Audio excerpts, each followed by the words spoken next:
Good morning, everyone. Welcome to the Curly Room.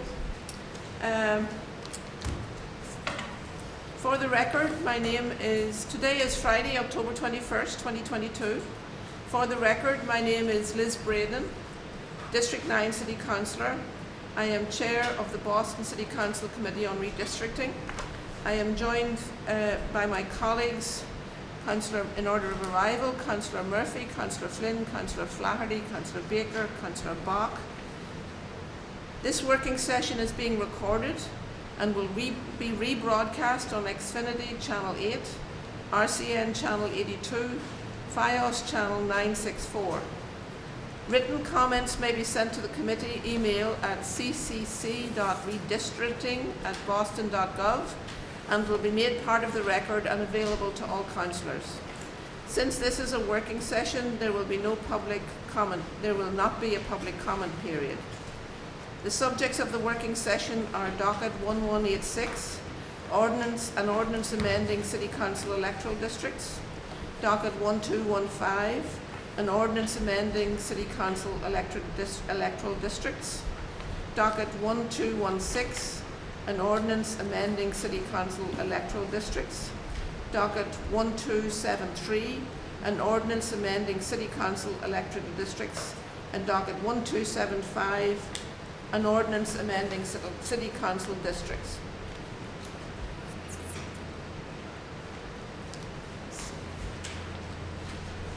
I have had a letter of apology from our colleague, Councillor Gabriella Coletta. Councillor Liz Braden, Chair of the Committee on Redistricting. Dear Chair Braden and Council colleagues, I regret to inform you that I will be absent from today's Redistricting Working Session on October 21st, 2022 due to a previous commitment. Kindly read this letter into the record. I am generally supportive of the unity map as it relates to the lines drawn for my district. I am enthusiastic about the potential to absorb Ward 3, Precinct 6 and Ward 3, Precinct 13. I understand that there are concerns regarding district lines pertaining to Districts 2, 3 and 4. I'm hopeful we can come to a resolution that keeps housing developments whole. Sincerely, Gabriella Coletta.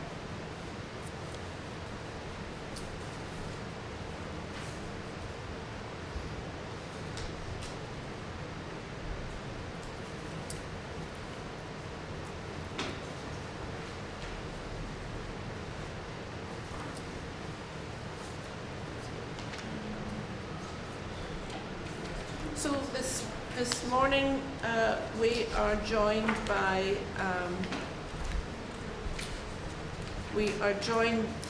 Professor Moon Duchin,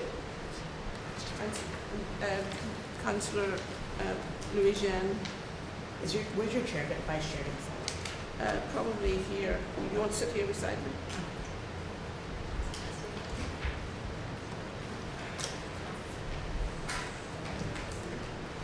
Councillor Louisiane has joined us. This morning we are very pleased to welcome Professor Moon Duchin to do a presentation on best practices for local redistricting.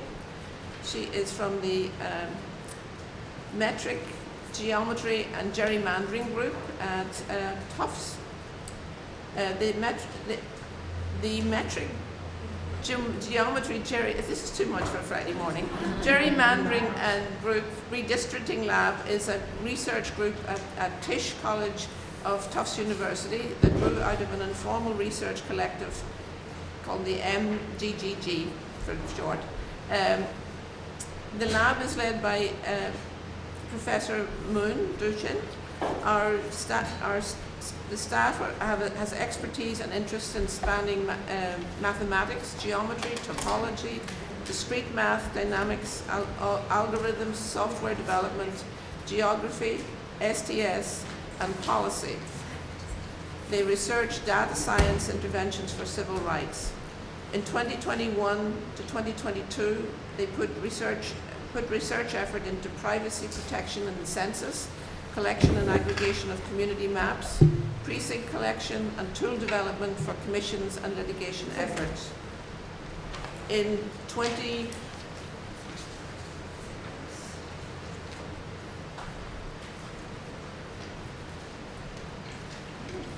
In 2022-23, their major research directions are algorithmic approaches to electoral redistricting, voting polarization in the Voting Rights Act, and ranked choice voting.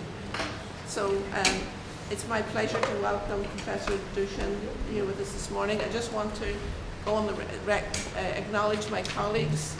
Councillor Lucy-Louisiane is here, Councillor Mejia, Councillor Tanya Fernandez-Anderson, and Councillor Arroyo have joined us. Oh, Councillor Lara. Councillor Lara.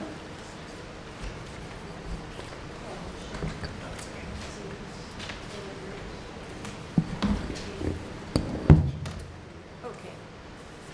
Hi, can everyone hear me okay? Great. Sure. All right, I'm pleased to be with you today, and what I'd like to do, I'll introduce myself briefly, thank you for that introduction, say a little bit more about my involvement in redistricting in this cycle, then I'd have a very short presentation because I wanted to talk about some of the ways that priorities and principles in redistricting are playing out in this cycle. Can we give our mic people in the back hand here? Sorry, Chair. Can the mic go a little closer? Just take the tape off. Take it off. Might be it. Give it a little smack on the floor. No, I know, but it's taped all the way to the side. No, I know, just give it a little slack in the front.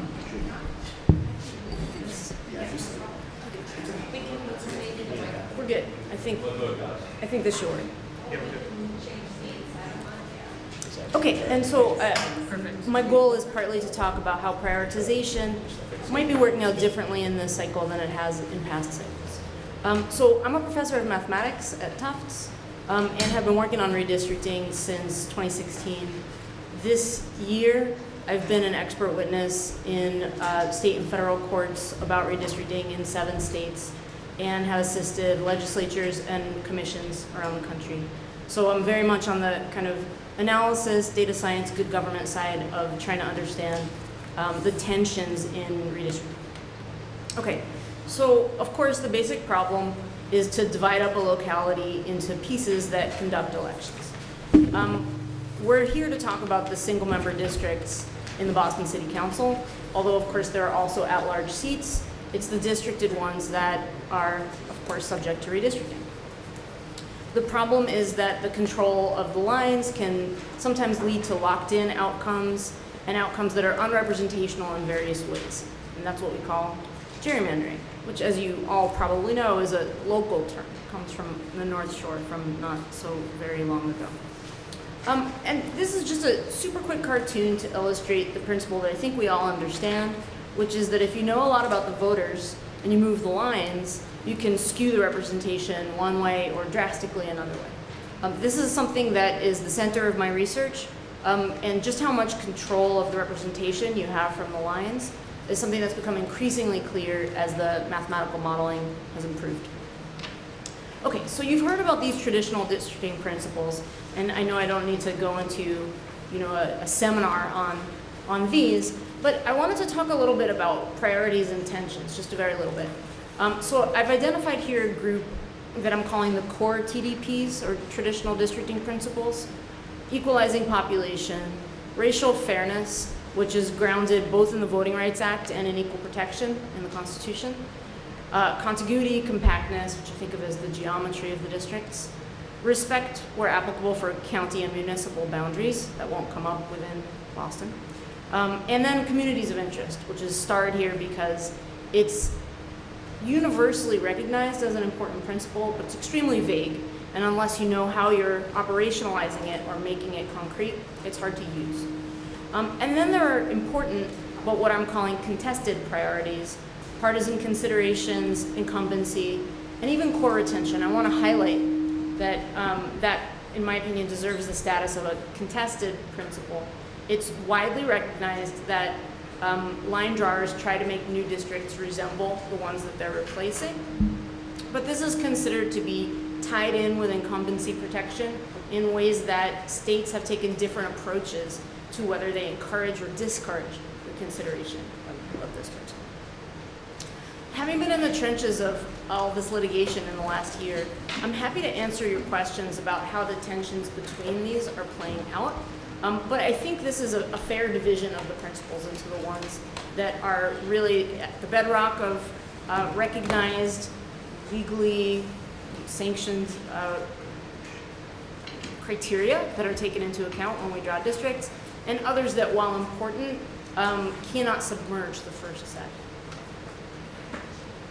So I wanted to talk about metrics. How do you measure compliance with these principles, especially the ones that sound extremely vague?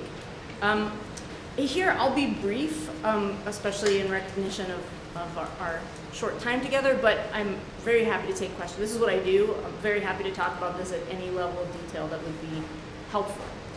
Population balance. When we're dealing with congressional districts, the practice around the nation is to balance them to one person, which is insanely tight population balance for the biggest districts that we have, using the census, the official census count. Of course, we all know this year, this cycle, the census was particularly challenged for various reasons. It's still the gold standard for redistricting and is being used in every state as the basis for redistricting. When it comes to smaller districts, like city council districts or like state legislative districts, typically the standard is that no district should be more than 5% different from the ideal size. The ideal size is the total size of the locality divided by the number of districts. So that gives you no more than a 10% top to bottom deviation. And I'll review, after I do this brisk review of metrics, I will take the 5 proposals that you have put forward and I'll describe how the metrics work out on those 5 proposals. Contiguity, fairly easy in most parts of the country. Just ask that each district be connected, and typically it's okay to be connected through water. Corner contiguity, where 2 pieces just meet at one point, is usually discouraged, but some states explicitly okay that in their rules. That didn't come up in any of the maps we'll be discussing today. They're all contiguous. Compactness, that's the one that says the district should look nice.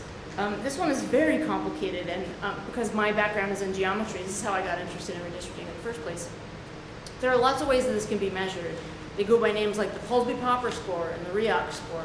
Those are just scores that look at the efficiency of a shape. You should think of them as rewarding plump shapes and penalizing shapes that are erratic, that have tentacles or thin necks. Those are the kinds of things that get poor scores. REOC literally takes your district, draws the smallest circle around it, and sees how much your district fills out that circle. So it rewards circular districts explicitly. Of course, not all districts can be circular, or they wouldn't fit together. And so these are scores where you try to get a higher score, but you know you can't get all the way to 100%. There's a new score that's been in circulation in courts this year that I'm one of the people responsible for developing, and that's called the cut edges score. I like it actually a whole lot better than the others because it looks at the units that you're using to build your plans. In this case, we build from whole precincts, and it asks how many of them are separated from each other into different districts. So you should think of cut edges as asking, if you were trying to cut your plan out with scissors, how many units would you have to separate to do that? So the more complex and winding your plan is, the more cut edges it racks out. And again, I'll show you how that compares across the plans. Any questions at this point? I'll try not to be a math professor today. Okay, and then political boundaries. Usually that's where you try to keep counties whole, keep cities whole. Of course, within a city, you don't need to do that. We could count ward splits if we were so inclined, and if you tell me that's important, that's easy to do. But other than that, political boundaries aren't as applicable to local redistricting. So ward splits as best we can, trying to keep the wards together, or even last time we talked a lot about Ward 15, there was 2 precincts that were split out of 10 or 11 precincts, not sure. And the conversation was, should we try to do 5 and 5 Right. so it's equally split like that? So that's something that we want to pay attention to, is not splitting wards as best we can. Yeah, and it's easy. I can tell you the ways that splits have been counted in court, and we could do that. I wasn't sure if ward splits would be an important principle for you, but it's easily calculated. Yeah, and the flip side is that the council in that summary of sort of past council things in a previous redistricting cycle, the council basically said that the wards as drawn now, because they haven't changed for 100 years, are archaic and are not strongly demonstrative of neighborhood lines. So. Right, and that's a great point. When I testify on redistricting around the country, I always use Massachusetts as an example of weak counties. So if you're in Texas, counties. If you're in Texas, you absolutely know what county you live County in. government. But most of my neighbors do not know what county we live in. I'm in Middlesex, by the way. What you're pointing to, which is quite right, is that different kinds of political units are more salient to everyday life than others. And so that's the question to you. How salient are the wards? If they're important, we'll look at how they're split. And if they're not as much important anymore, then we don't have to take that into as high of a priority. But the salience to sort of governance and local life is what determines that. So who determines that importance? I mean, You do. what's the most important thing to me is the least important thing to somebody else, you know, in general terms, in human nature. You're absolutely right. And what I find in these court cases, I'm just back from South Carolina from testifying about the congressional districts in South Carolina. And as you'd guess, the two sides had different narratives about what was most important. In that case, it was left to the court to decide. And in this case, I would say best practices is that it's up to you to debate and decide among yourselves. And that folks like me who are trying to support you with data analysis can provide the measurements, but of course we can't tell you what the salient features are.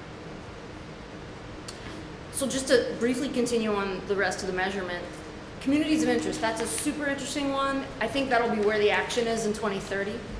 In 2020, states were very uneven in how much they invested in collecting information from the public about what is your community. I was hired in several states to help with that collection effort. I led that effort for the Michigan Independent Commission, worked with New Mexico and several other states. Of course, in Massachusetts we had public hearings, but not a map collection effort. So that's potentially something to consider for the future.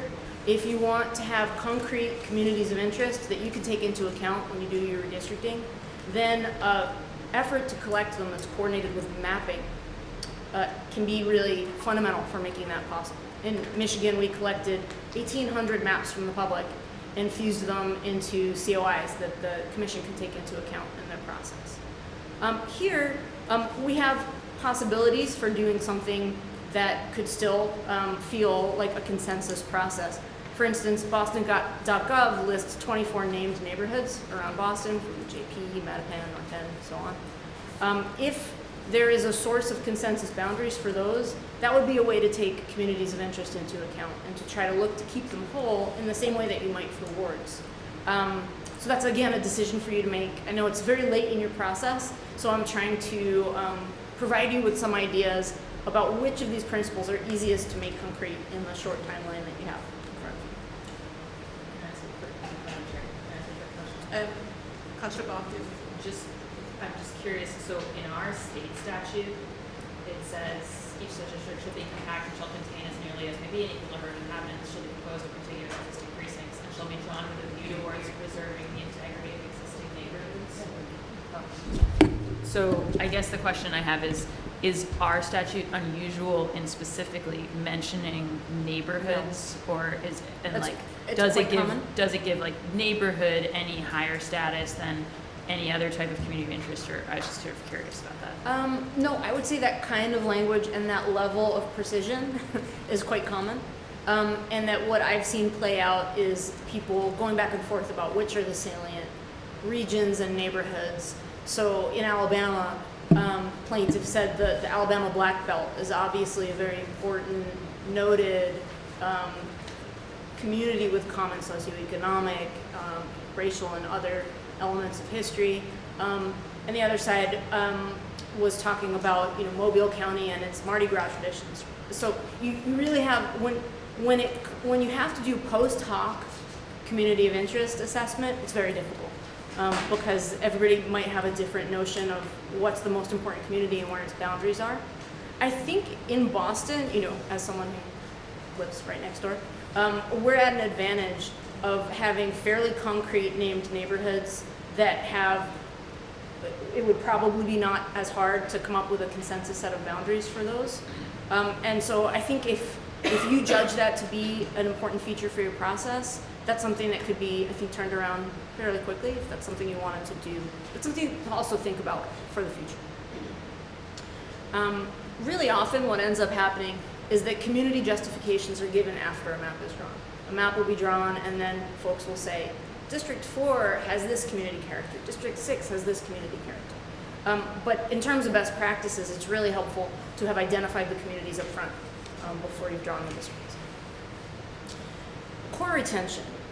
So in this case, it would be what share of the 2020 Boston population would be in a different district in a proposed plan from their assignment in the last cycle. So that's called displacement, and it's sort of the inverse of core retention. It looks at how many people were reassigned in a given plan. And just looking ahead to where I show you the comparison of your 5 maps, they all have very high core retention. In fact, as you'll see, the narrative that I have around your 4 maps after looking at the numbers is that they all have much more in common than they are different. So in particular, very high core retention across the board. Councillor Murphy had a question. Sorry, when you had mentioned the identifying the communities of interest before as a best practice, is that because if maps are submitted and then communities are after the fact looking at them, they're having to defend their community and they may not have that political power, or they're trying to, right, is that the reasoning? In part, it's also in the interest of transparency.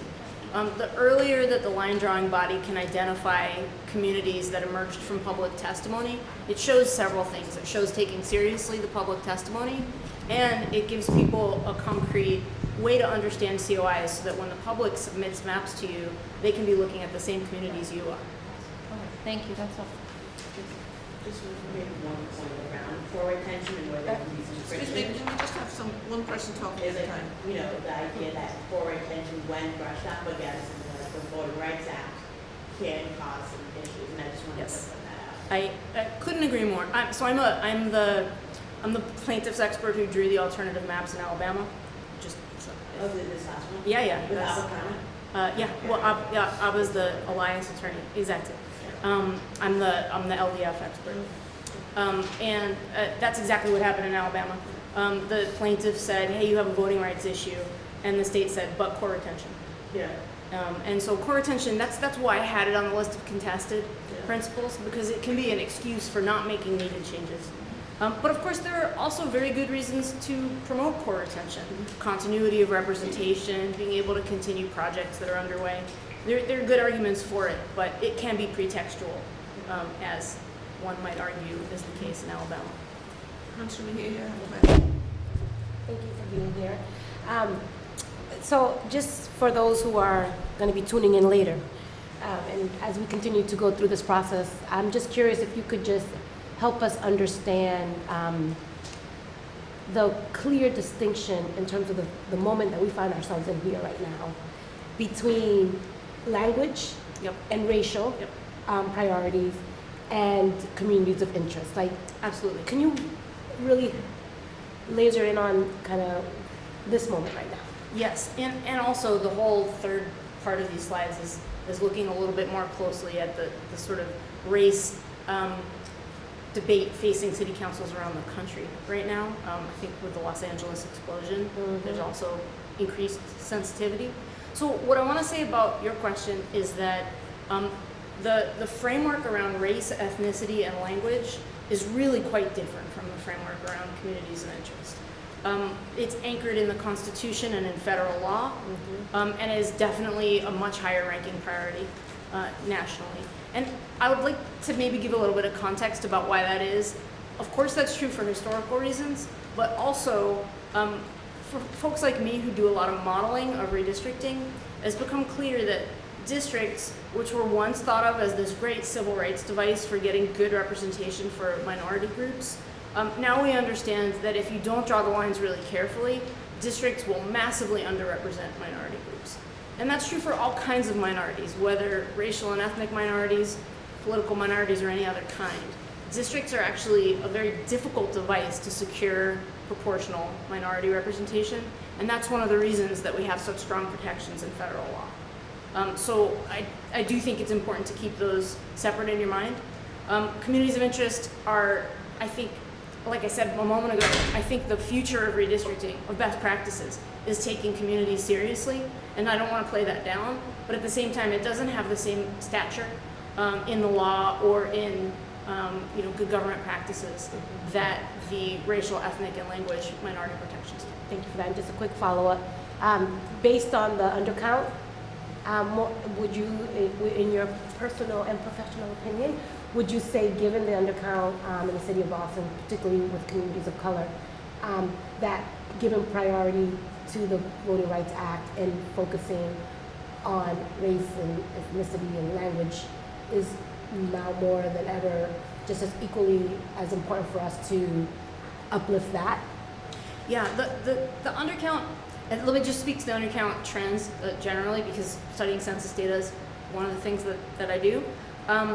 The census, every cycle, they run a post-enumeration survey to look at whether they differentially overcounted or undercounted different groups. And it's been true for 40, 50 years that the census knows that it systematically undercounts communities of color. So it systematically undercounts Black, Latino, Asian, Native American living on reservations. And this is true for all kinds of reasons, having to do with whether the census can reach different communities with equal ease. This time we were worried with COVID and the political challenges to the Census Bureau that the undercount might be even worse than usual. The numbers came out, and it looks like it's just in line with the historical trends, which is to say it's pretty serious.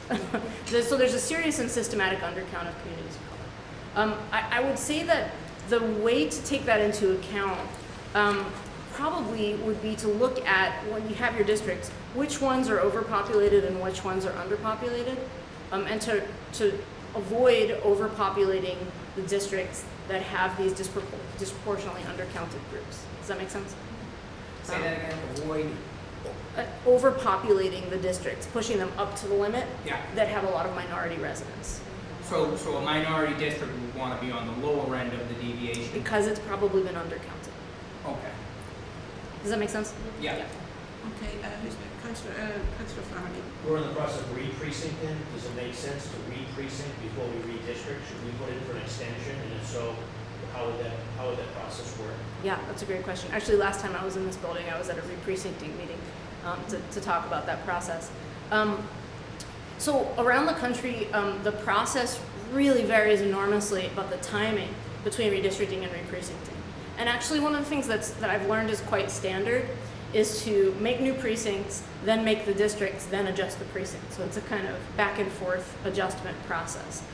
My opinion is that, and I've looked at this in Boston in particular, I wondered if it was the case that Boston precincts, because they hadn't been redone in so long, would be overpopulated relative to the rest of the state.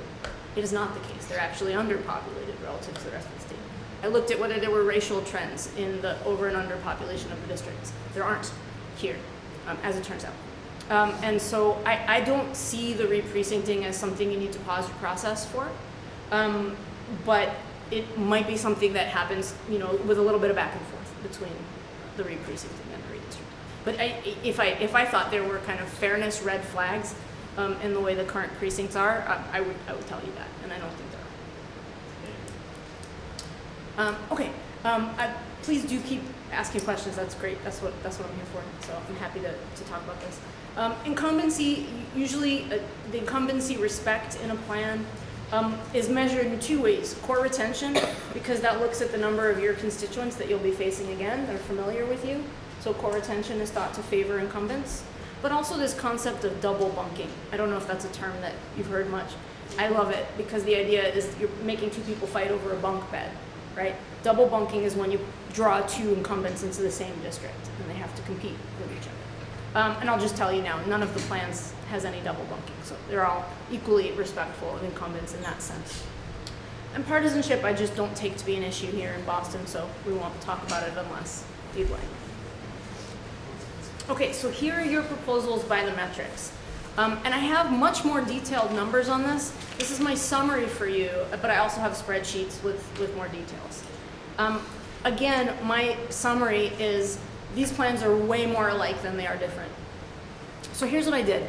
The top row here is the benchmark plan. And I wrote down its compactness scores, its Polsby-Popper, its REOC, and its cut edges scores. All 5 plans beat the benchmark on all 3 scores. I've never seen that before. So that is to say, I just don't think compactness should be the way that you're deciding among these proposals. I would consider all of these plans to be highly compact in the context of Boston redistricting and not meaningfully different from each other. Again, I can give you the numbers that back that up, but I chose to represent that with check marks because I don't think it needs to be the focus here today. The top to bottom population deviation. The benchmark had become malapportioned. That happens, of course, over the span of 10 years. People move. So it had grown to an almost 28% top to bottom deviation, and all the 5 proposals bring that down under the usual national standard of 10%. So the Murphy proposal is the closest to balance with just 2.85% deviation from top to bottom, so that's very tightly balanced for a local plan. The one with the most deviation, well, I guess both Baker and Bryn Morrell have 9.22, still under that 10%, which is the usual deviation standard. Any questions about that? Okay, so displacement is how I addressed core retention. Yes? Just a really quick, like, the 10% line, if something was over by like 100 people, like, what's the very close to 10%? So it's usually 10% without a good reason. But you definitely see a lot of plans go over 10% that have some sort of story behind the excess deviation. So you can go up to 10% without a reason. And then you need a reason. I think, so, West Virginia, Hawaii have much higher deviation. And Hawaii is because they're trying to keep islands whole. So there are reasons that have been found persuasive by courts to go to higher deviation. Okay, so here's the displacement figures. So all these numbers are under 10%. That means each of these 5 plans keeps more than 9 out of 10 Bostonians in the same districts they were in before. So each of these plans preserves more than 90%. The numbers differ from each other a little bit, but I tell you from my experience working with redistricting plans around the country, these are all very low displacement numbers for all the plans. And that feeds into what you see in the next column. So I was just given these plans less than 2 days ago, ran some quick numbers, haven't had a lot of chance to do a more detailed election analysis, but I want to talk about why that might be helpful to you. What I did have on hand was the recent Boston mayoral primary.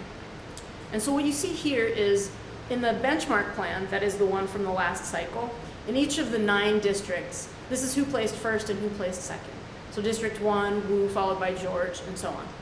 Can you read that? Or you have it on your handout. I was really struck by the fact, so that's 18 names. 2 people times 9 districts is 18 names. I was really struck by the fact that in almost all of the districts in all 5 proposals, there's no change.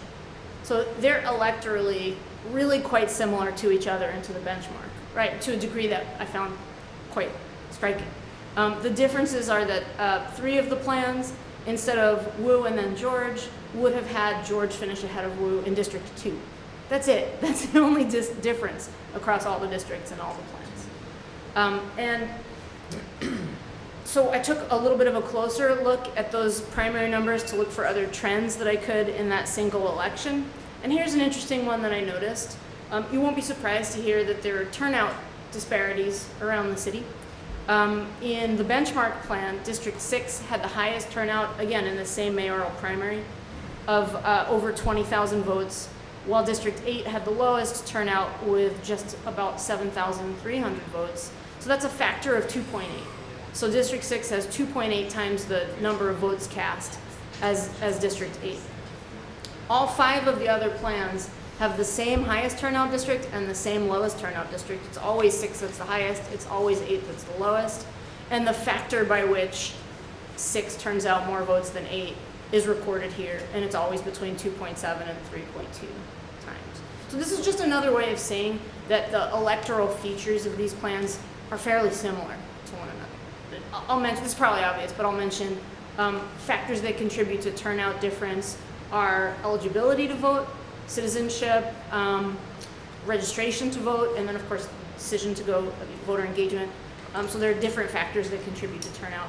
You expect to see lower turnout in more heavily immigrant communities, and so none of this is super surprising, but a 3 times factor is fairly high in my experience. Yeah. student and transient population. Yeah, absolutely. So, okay, other than this, as I said before, all plans are contiguous, none pair incumbents. And so I have more information of this kind, but to me this was like a top line summary to show you some of the features of these plans. Any questions about this before we go on? Councillor Roy, you have a Yeah, question? just one question, and also if I could just remind, because this is being recorded for folks to try and talk to this when they're speaking, so it gets on the screen. But the top to bottom population deviation benchmark, which is like a while 27.89, is that where we are right now? Is that what, when you say, because benchmark for me is like the best. Oh, no, no. So Here- benchmark here just means where we started? Absolutely. Benchmark in redistricting is just a term of art for the plan you're replacing. Got it. So right now, the deviation is close to 28%. That's why you have to redistrict. Yeah. Councillor Mejia? So I don't know if you, thank you. I don't know if you would be the one that would answer this question, but I keep hearing from, folks that we should try to make the most minimal impact in this process and just do the least possible just so that we can, handle the business of what this exercise is supposed to be about. And I'm just curious, like if this exercise is really about us increasing opportunities and making sure that people can vote for the candidate of their choice, does it really matter how many precincts we disrupt? Because there's this conversation around we should try to do the least possible, and I'm all about let's try to do the most we can if we only have 10 years Right. to be able to move this work forward. Can you just talk to me a little bit about kind of some best practices around that? Sure. I mean, I'll just start by saying what I'm sure is an obvious starting point for all of us, which is that preserving the status quo is good if you like the status quo. Right. And that's just the thing to keep in mind. You're absolutely right. Redistricting is an opportunity. It's an opportunity to do things differently, but it's also an opportunity to keep what works. And so that's the tension that you face. As I mentioned before, I've seen core retention used as an excuse not to pursue important and legally required racial fairness goals, and that wouldn't be best practices by a long shot. But there are, as I mentioned before, also good reasons to want to displace fewer people. Voter confusion is one, having people show up at the wrong polling place or just confused about where to vote. And the connection between representatives and their constituents is another. So as I transition to talking a little bit more about where the Voting Rights Act stands, let's keep that in mind, that you can pursue improved redistricting, but it will come at a cost in core retention. I have one question. Sure. Can you go back to turnout and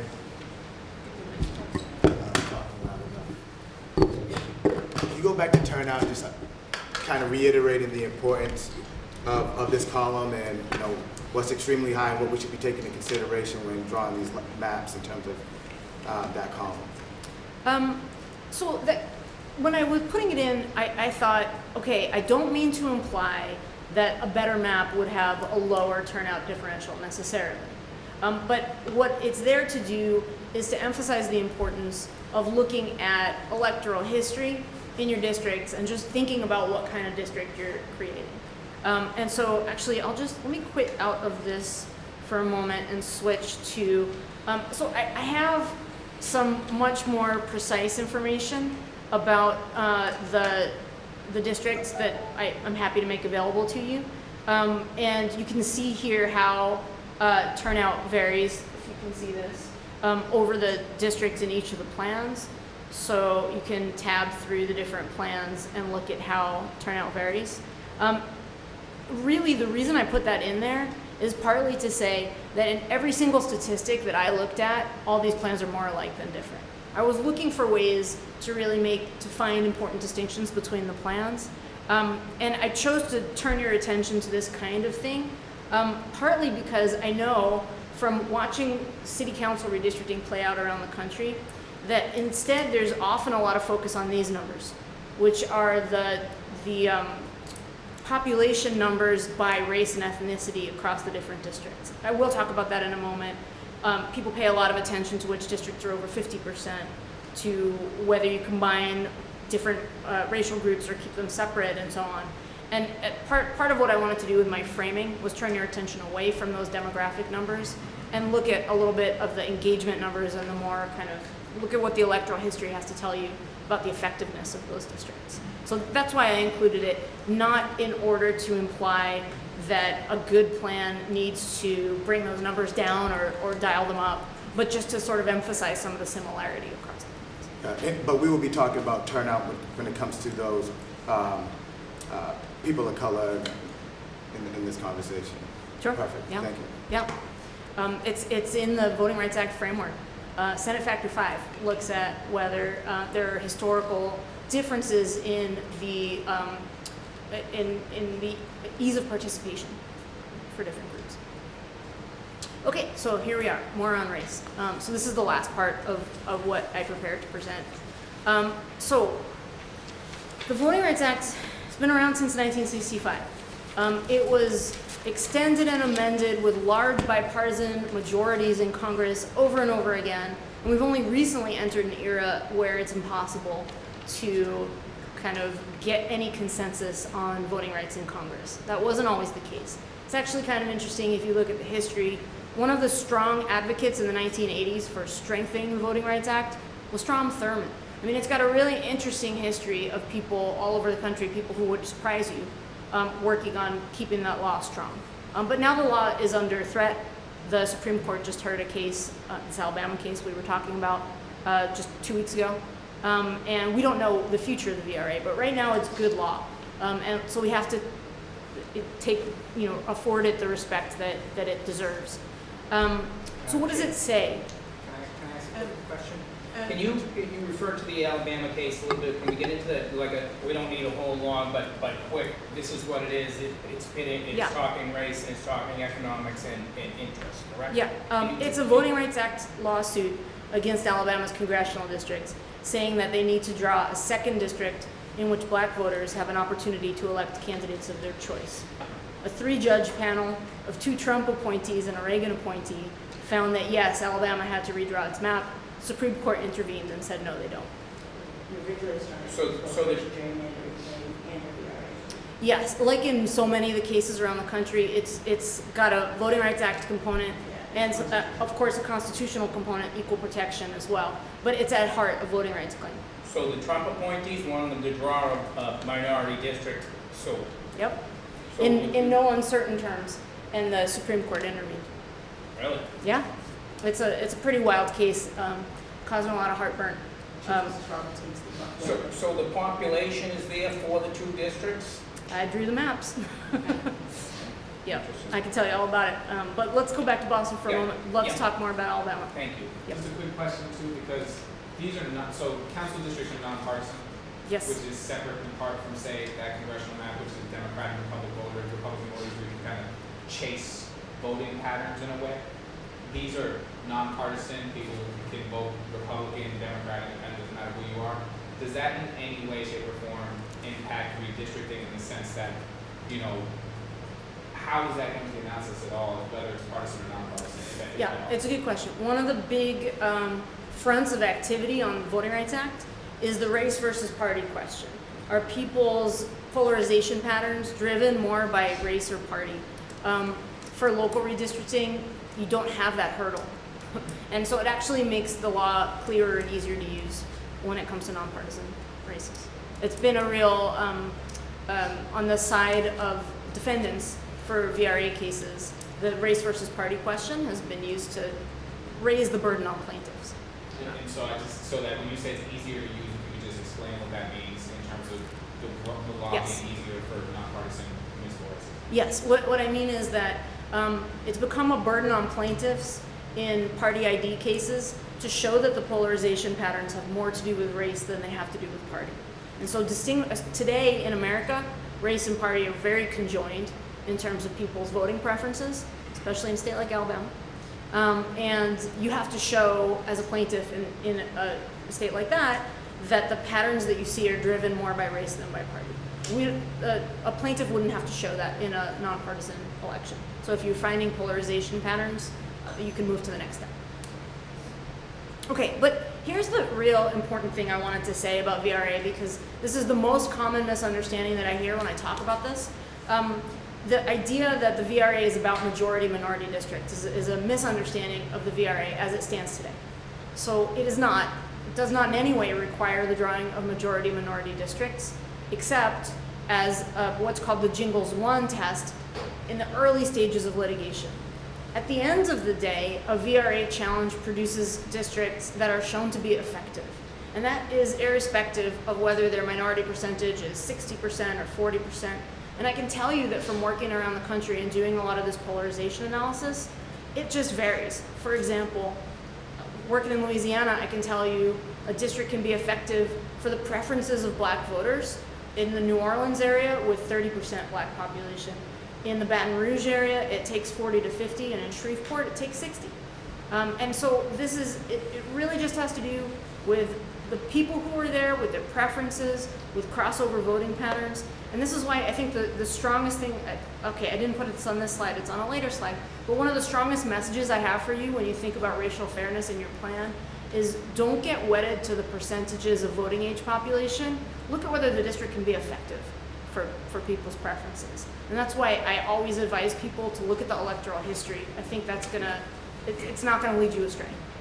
And when you say a district being effective, what is effective? Is effective a good economy? Is effective what is effective? So the test of effectiveness in a legal context is, should we believe that the preferred candidate would have a chance of being elected? That's what that means. And usually the way that's proved is by doing just what I did before with the Boston mayoral primary. You look at past elections and you look at who would have won. And if you can show that the community's preferred candidate would have won in past elections, that's a certification that you've built an effective district. I think that's kind of a moving target, to be honest with you. It's challenging, absolutely. Yeah. As someone who's, very engaged in trying to demonstrate that, it's challenging. It all to me feels very subjective about what we're doing. Communities of interest. What? So if I don't even know what my question is, so I don't want to just. Well, I'll just to speak to that broadly. When the VRA was first enacted, in the 1960s, when the courts decided to get involved in redistricting in the first place, they gave us the mantra, one person, one vote. And that sounded great, but nobody knew what it meant. Yeah, well, what does it mean now? Well, this is what I'm saying. It took years to decide that what that means is we're going to use the census total population and we're going to equalize it down to this percent. So turning something vague into something precise around population balance already took time. When it came to the VRA, it took over 20 years, but actually now we do have a fairly precise set of tests for whether we have effective opportunity. So this involves statistical tests to show who the preferred candidate of each group is, and then you look at the historical elections and show if they would have won. So this is the kind of analysis that I'm doing all the time and all over the country. It's less subjective than it sounds. It's actually become fairly well developed, fairly concrete, with a lot of consensus about the methods. Well, in Boston, not all, when we have a couple precincts that are all, the downtown districts are pretty white, but the neighborhood districts down in the south, they're all coalition districts. You have to be able to get into 4 or 5 different communities, neighborhoods, interests, and so like how much, if something, I would argue, and this is specifically for our charge, if something is, I think, working, like why do you want to go like this? If our population balances are pretty balanced, what's the rationale in cutting whole neighborhoods out and, okay, we're just going to pick this up, put it over here, and pick this up, put it over there? Yep. I just, how do you rationalize that? So here's the test when it comes to VRA today. And again, VRA itself might be a moving target. We have to see what SCOTUS is going to do with it. But here's today's VRA. It says, there's actually, I put here in the little print at the bottom, there, and you don't need to worry about that except if you want. There's hundreds of pages worth of evidence that have to be brought by plaintiffs to bring a VRA challenge, right? And so you have to show, turnout differences, you have to show histories of discrimination, you have to show all kinds of things, voting polarization. You have to show that it's possible to create an additional district that could have been majority-minority. That's that test out in the early stages test I was talking about. Yeah, So you have to which show would have to be a charge that was laid out in the beginning of a process, saying this is what we're gonna do, we're gonna try and create a minority district, which the state did, which we did here 10 years ago, so there has to be an understanding of the group, like, this is what we're gonna do. Well, here's what I'd say to you about that. When you're thinking about your VRA responsibility, you want to be sure that you're compliant with the VRA, and that means that you want to be sure that you have districts that will withstand the challenge. That Right. Will withstand a challenge. Right. So if that's not an analysis that you did from the beginning, you want to be sure to run your ultimate districts through a VRA test and make sure that they pass muster. And part of that is asking yourself the question, could we have drawn an additional effective district? So that is a question you have to ask yourself. Councillor Mickey, you had a question, and then Councillor Flynn. Thank you. So just for some clarity here, right? So in our particular situation that we find ourselves in, there's a district, we have 2 districts, 2 that needs to shed, 3 that needs to grow. And both of those districts have to my knowledge, have never had representation of people of color, right? But they do serve a high population of people of color. So if we're looking through the norms and what we have known historically, if the goal is to increase opportunity, what are your thoughts around kind of what this moment means for increasing those opportunities? Okay, let me say one thing I want to say up front. The way not to do it is to chase more 50% districts. That'll get you in legal trouble. That was challenged successfully in Virginia. This year in Wisconsin, where I was also an expert, the state Supreme Court chose a plan that went up from 6 to 7 majority black Senate districts, and the US Supreme Court stepped in and said, why did you go for 50%? Right? So the way not to increase opportunity is to chase percents. That's actually really important. We'll just finish that super quick. If you focus on what can be effective, that's much more, I think I say this on the next slide, much more granular, usable, and legally defensible is the use of election history. So I feel that in the interest of I know that this is a city council that wants to put racial fairness concerns front and center. As you think about that, be careful not to chase percentages. It's both the wrong way to get more opportunity and gets you in potential legal trouble. So it's just like, I'm here to say effectiveness. That's an important way to think about what it is that you're trying to do when you foreground opportunity. So I just want to get into that. Sorry. Councillor Flynn's next, and then Councillor White. It's not this one. Right there. Shall I you This one is. Thank you. As it relates to the Voting Rights Act, and what we're talking about here is redistricting, what impact do we consider for persons with disabilities? Are they factored into this discussion at all as it relates to how change might impact persons with disabilities? And if so, what are we looking at, and what factors would we want to make sure that we preserve to make sure that persons with disabilities have equal access, not just to voting, but also that they're also included, to make sure that their voices are also heard in their representation?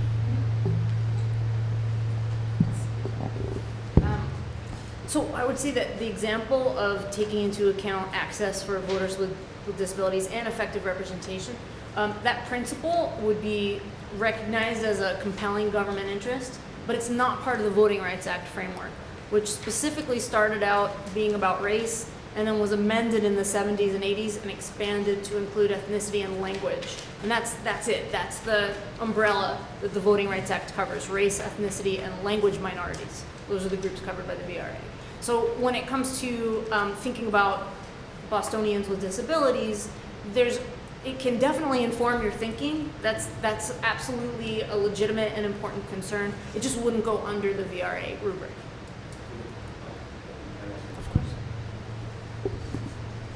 Thank you.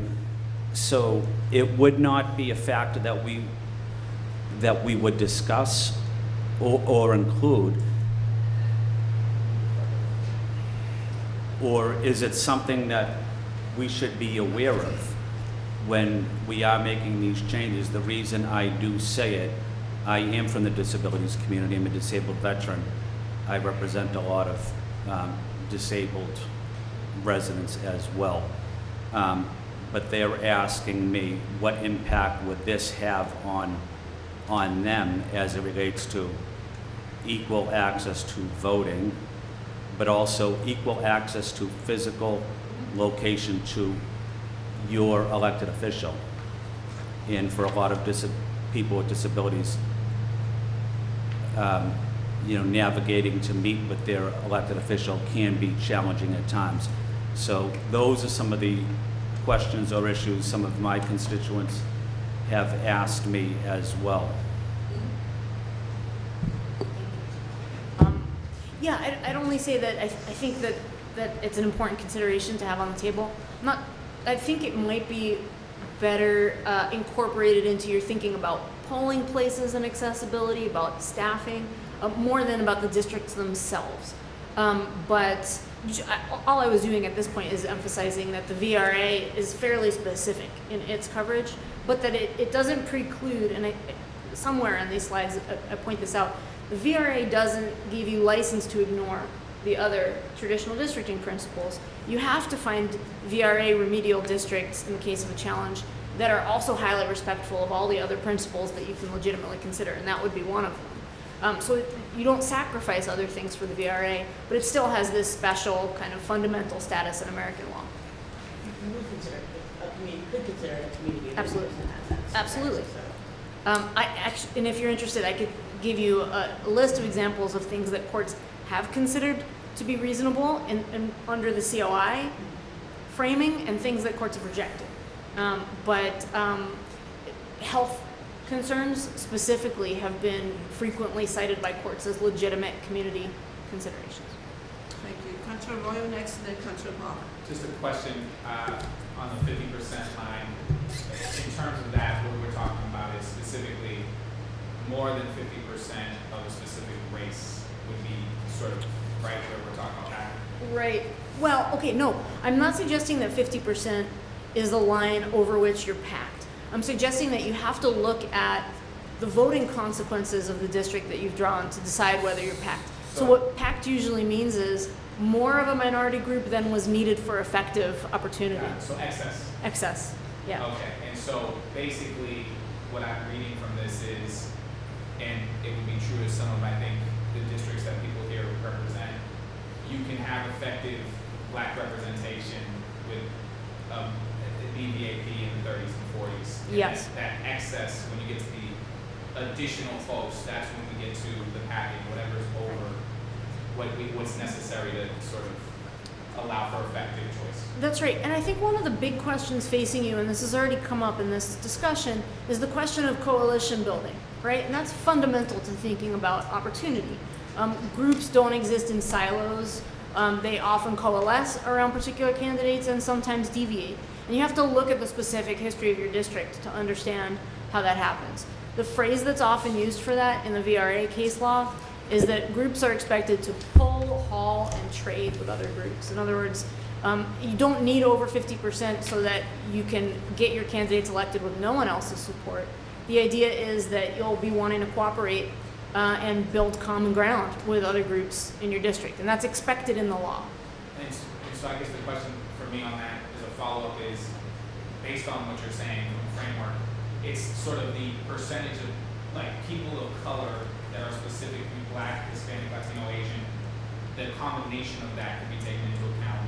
Also, when you're talking about packing, so it's not just one, you can be great, you didn't do 50% of this, but overall, all of a sudden, it's all packed into one district and it's all people of color to a large extent. That would be Right. So let me give you a concrete example from my recent work in South Carolina. Jim Clyburn's district, which is District 6 in South Carolina, used to always be over 50%. In this year's plan, it dropped to 47, 48% Black. However, if you look at this new district, it still would have elected Clyburn with like 65% of the vote. So that can still be packed even though it's under 50%. Got it. It's more than you needed to get the effective opportunity. Does that make sense? Yeah, just to be clear, because we keep saying effective opportunity, the Voting Rights Act doesn't, it's not meant to be determinative of outcomes. It's not, No. It's supposed to be determinative of giving those racial demographics an effective opportunity to elect. That's right. It's not a guarantee, it's not a lock, it's the opportunity to field a strong candidate, have them run a strong campaign, and prevail. Madam Chairman. I was just gonna ask, because I just to dovetail off. Councilor Legion, you have to speak into the mic. Oh, sorry. Yeah. Sorry, just because this dovetails off of his question. If you could like define terms, I think that would be Sure. helpful. Of course. Majority, minority district, opportunity district, coalition district, just because those have been thrown around, and I think Yep. understanding that I think could be helpful. Sure, you bet. So majority minority usually means that when you look at the VAP, which is voting age population, and that's tabulated by the Census Bureau. They give you the VAP in every block. Majority minority means that whichever minority group you're focusing on makes up more than half of that adult population. And you're talking about a singular minority group, not one that is a coalition-built group. Actually could be either. So I'm working in Texas on behalf of Black, Latino, and Asian voters, all in coalition together. In other states, you could not have a successful coalition claim because there isn't enough cohesion between the groups. So here in Massachusetts, there was a claim in Lowell that maybe some of you followed, brought on behalf of Latino and Asian voters together. And that resulted in a consent decree that gave Lowell its first districts ever. But around the country, whether the circuit courts respect coalition claims varies a lot. So it can be difficult to mount a coalition claim. But sometimes you have very clear patterns of shared preferences, and that's what makes a coalition claim succeed. So when we say majority minority, we mean whichever minority is under discussion, whether it's a single group or several groups who are in a demonstrated coalition. Can, Thank you, Councillor Vaughn. Madam Chair, if I may, just because I think mine is dovetailing on that. So, but it's fair to say, right, when you're talking about effectiveness, in some sense, what you need is you have to look at the base patterns of voting, right? If all, That's right. if all precincts in Boston, like if their voting patterns were detached from their racial patterns, like if you couldn't tell, if I masked for you the identity of a precinct and you couldn't tell by its vote totals what the likely demographic breakdown was, then we would have no basis for talking about effectiveness because we wouldn't be seeing those coalitions existing, right? But it's that you first, so in some sense, I'm taking it that, and I'm sure you guys have like models built up for this, but that basically like effectiveness is almost a two-step thing where first you have to establish that racial demographics affect the way that our precincts are voting. Yes. And then you say, and that could also be your basis for establishing that, for instance, multiple groups of color That's were right. voting together, That's which exactly they might or might not do depending on the context, right? And then if that were the case, then you would ask a question like, okay, in this new district, does it look like this coalition would have the capacity to elect somebody? Yes, you've got that exactly right. It's called an RPV, or racial polarization, or racially polarized voting, RPV analysis, when you first demonstrate that a group has cohesive preferences and that two groups may be cohesive with each other. You do that first. You try to figure out which are the groups that are in coalition. Then once you've identified a cohesive minority, then you're off and running and can think about effectiveness for that group. But you're absolutely right. First you have to decide which is the group whose preferences are aligned. You know, also I should mention, I mentioned that the Voting Rights Act has this kind of checklist of conditions before it can be used, and it has these things called jingles 1, jingles 2, jingles 3. Without going into any detail, I know it's wonderful names we have in the biz. Is it a Christmas carol? Terms of art. My favorite. So jingles 2 is cohesion for your minority group. Jingles 3 says they have to be opposed by the majority. They have to have their preferences blocked by the majority. Because if you have everyone voting the same way, there's no VRA issue, right? So polarization doesn't just mean cohesion for the minority, but also that the majority opposes those preferences. That's part of a VRA. Just a quick question on the VRA. Actually, can I just say, this is really important. I said this early, but I want to emphasize again. I'm a math professor. And I'm a frequent expert in these cases, but I just want you to understand that I'm not an attorney, I'm not presenting myself as an attorney, I'm not trying to offer legal advice, but I am very qualified to tell you all about the kinds of tests that we use to measure these things and the way it's been playing out in court. I appreciate that disclaimer has been turned. The polarization, we talked about nonpartisan elections, what this is. How would you measure whether those groups are voting in coalition when there's, like... You look is at the primaries. Metric, is the metric, are they electing people of color, or is the metric... No. So what would you look at to do that in a nonpartisan? Well, so for instance, you could look at primaries, and within Democratic primaries, because today all around the country, people of color tend to prefer Democratic candidates at this moment. If you look at Democratic primaries and you do a statistical analysis to see if minority groups prefer certain candidates while white voters prefer different candidates. So that's one way to do it, right, is to look at the primaries. It's important to say, though, that in cases where you have, as in most of the country, you have a primary and then a competitive general election, which isn't maybe the case here in Boston, but you'd have to show, to get your jingles 3, to get, this might be too much in the weeds, but I'm going to tell you anyway. You'd have to show that the white voters, not necessarily, they don't have to disagree with the minority group in the primary, but if white voters still block their preferences of the general election, that's enough. Right? Does that make sense? You can see it actually in the Yeah, you can see it. Okay, so, yes. Councillor Darwin, next. Of course. Thank you so much for all of the information that you've given us today. I think that I have more of a statement than a question, more so around effectiveness, because I think that we're trying to define these terms and get clear about it, but in Boston, I think that my district is a very clear example of what like an effective district can look like, because I don't represent a majority minority district. And 10 years ago when we did redistricting, there was a precinct that was added into my district, and that precinct still didn't make my district a majority minority district, but it made it effective in the sense that we were able to elect the first person of color ever to represent that district. And so I think that if we're thinking about effectiveness, if District 6 is a perfect example of it. It's super majority white district, but in terms of effectiveness, the way that it was drawn in the other redistricting map, it made it so that the minority groups, right, like the coalition of minority groups had an effective chance at electing their preferred candidate. And historically, if you go back, you can see this issue of blocking, right, of like people of color running, wanting to represent it, and then being blocked by the majority previously, and then there was redistricted, and now all of a sudden it's an effective district, even though it wasn't majority minority. Yeah, I would say that's the way you described it. That's a VRA success story, because it's just not about getting to a certain percentage. It's about sort of who can be elected out of the district if they're strong and run well, right? Great. So I think this is most of what I wanted to say. I have one question before Sure. we move on. Yeah. When we're talking about majority minority districts, and we're looking back at local elections, are we? Because I see that you placed out in the mayor's race the change in who won. Are we taking a look at that election history or the percentage of each candidate, how they win, and taking that in consideration? If we are, like, how are we taking that to factor in, if it's more effective or less effective? Yeah. Great. So let me go back to that, if I can. So if you were to do a full RPV analysis, again, I got these districts less than 2 days ago, so I haven't been able to do a full analysis. But if you were to do a full RPV analysis, what you might do is look across the districts and do a little bit of statistical testing to figure out who was the preferred candidate of various minority groups in that district. And so, for instance, you might find that, well, I'm not going to speculate, but you go through and figure that out.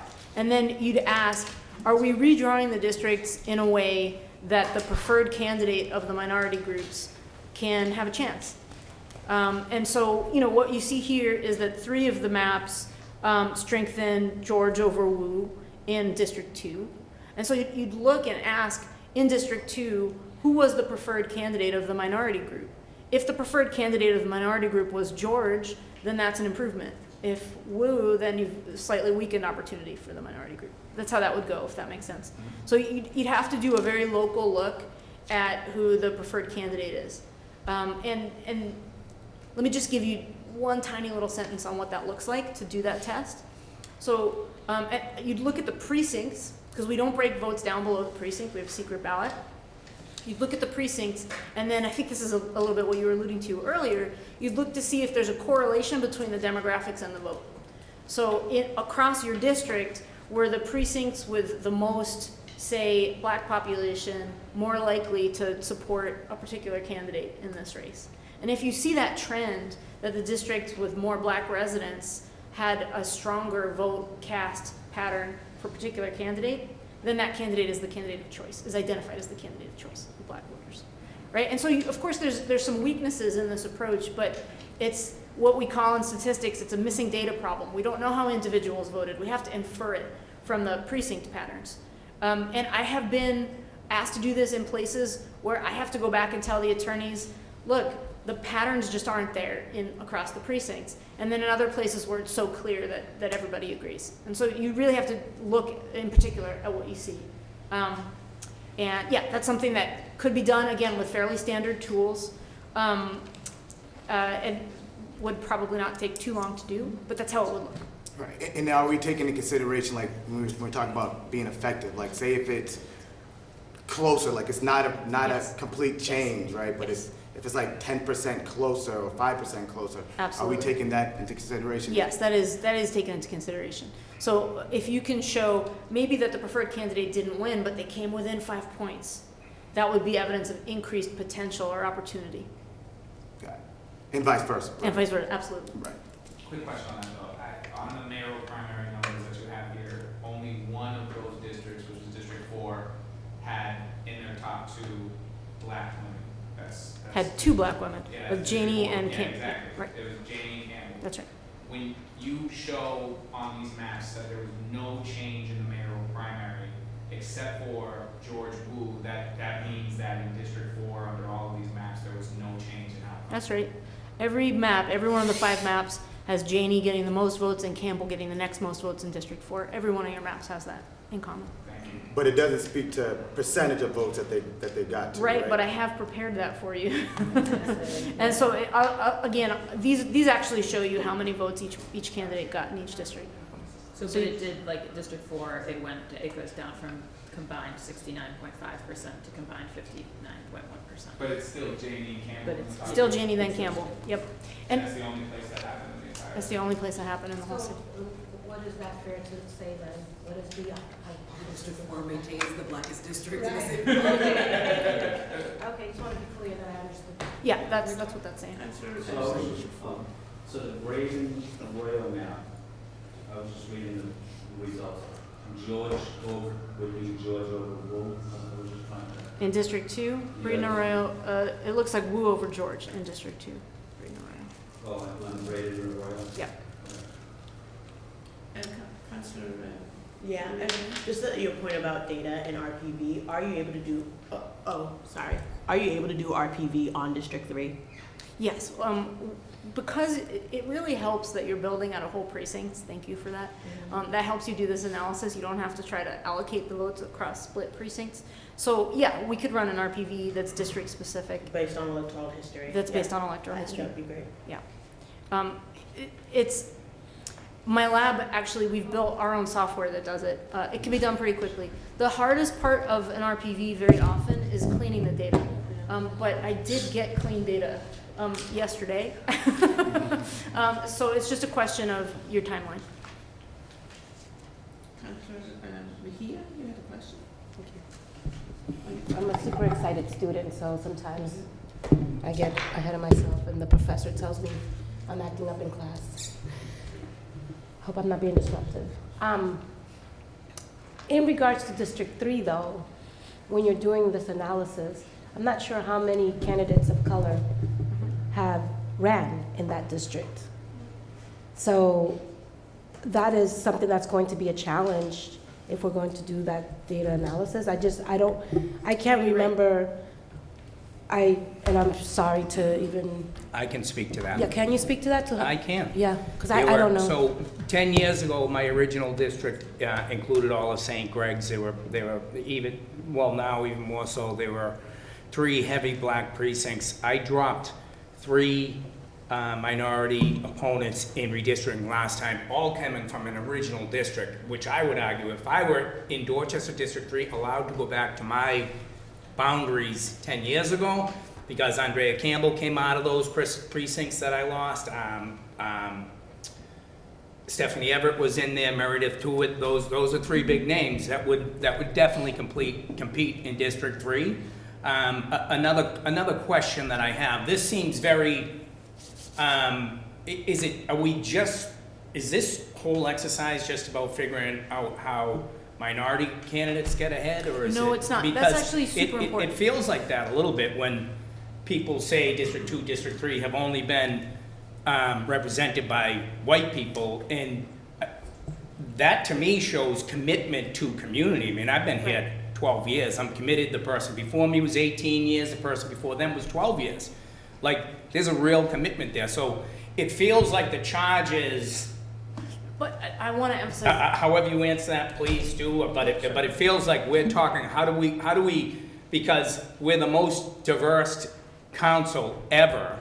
And I would argue because of the work we did 10 years ago, I don't necessarily agree with all the work that happened 10 years ago. Told you where I specifically disagree. I think if I took those precincts back, that's where someone would come out of, because there's a commonality on this side of Dot Ave in St. Greg's with this side, St. Brendan, St. Anne's. I think there'd be commonality there, and I think people would be more than open to vote. Like, Andrea Campbell could win District 3 easy, something like that. So to have this charge about how do we weaken, you said not to look at percentages, how do we weaken someplace that there's commonality in the Spanish language and the Chinese language between the South End and Chinatown and South Boston, the housing developments. One map cuts those housing developments in half. I believe there's real opportunities in District 3 for someone to run, but it's still not enough. When is it enough, you know? Yep, so let me just speak to the fundamental. And I'm the one that is here looking for less changes. Thank you. Thank you, Councillor Baker. Sure, so just to the fundamental issue, the VRA framework, it's very important that we're not just talking about candidates of color, we're talking about the preferred candidates of voters of color.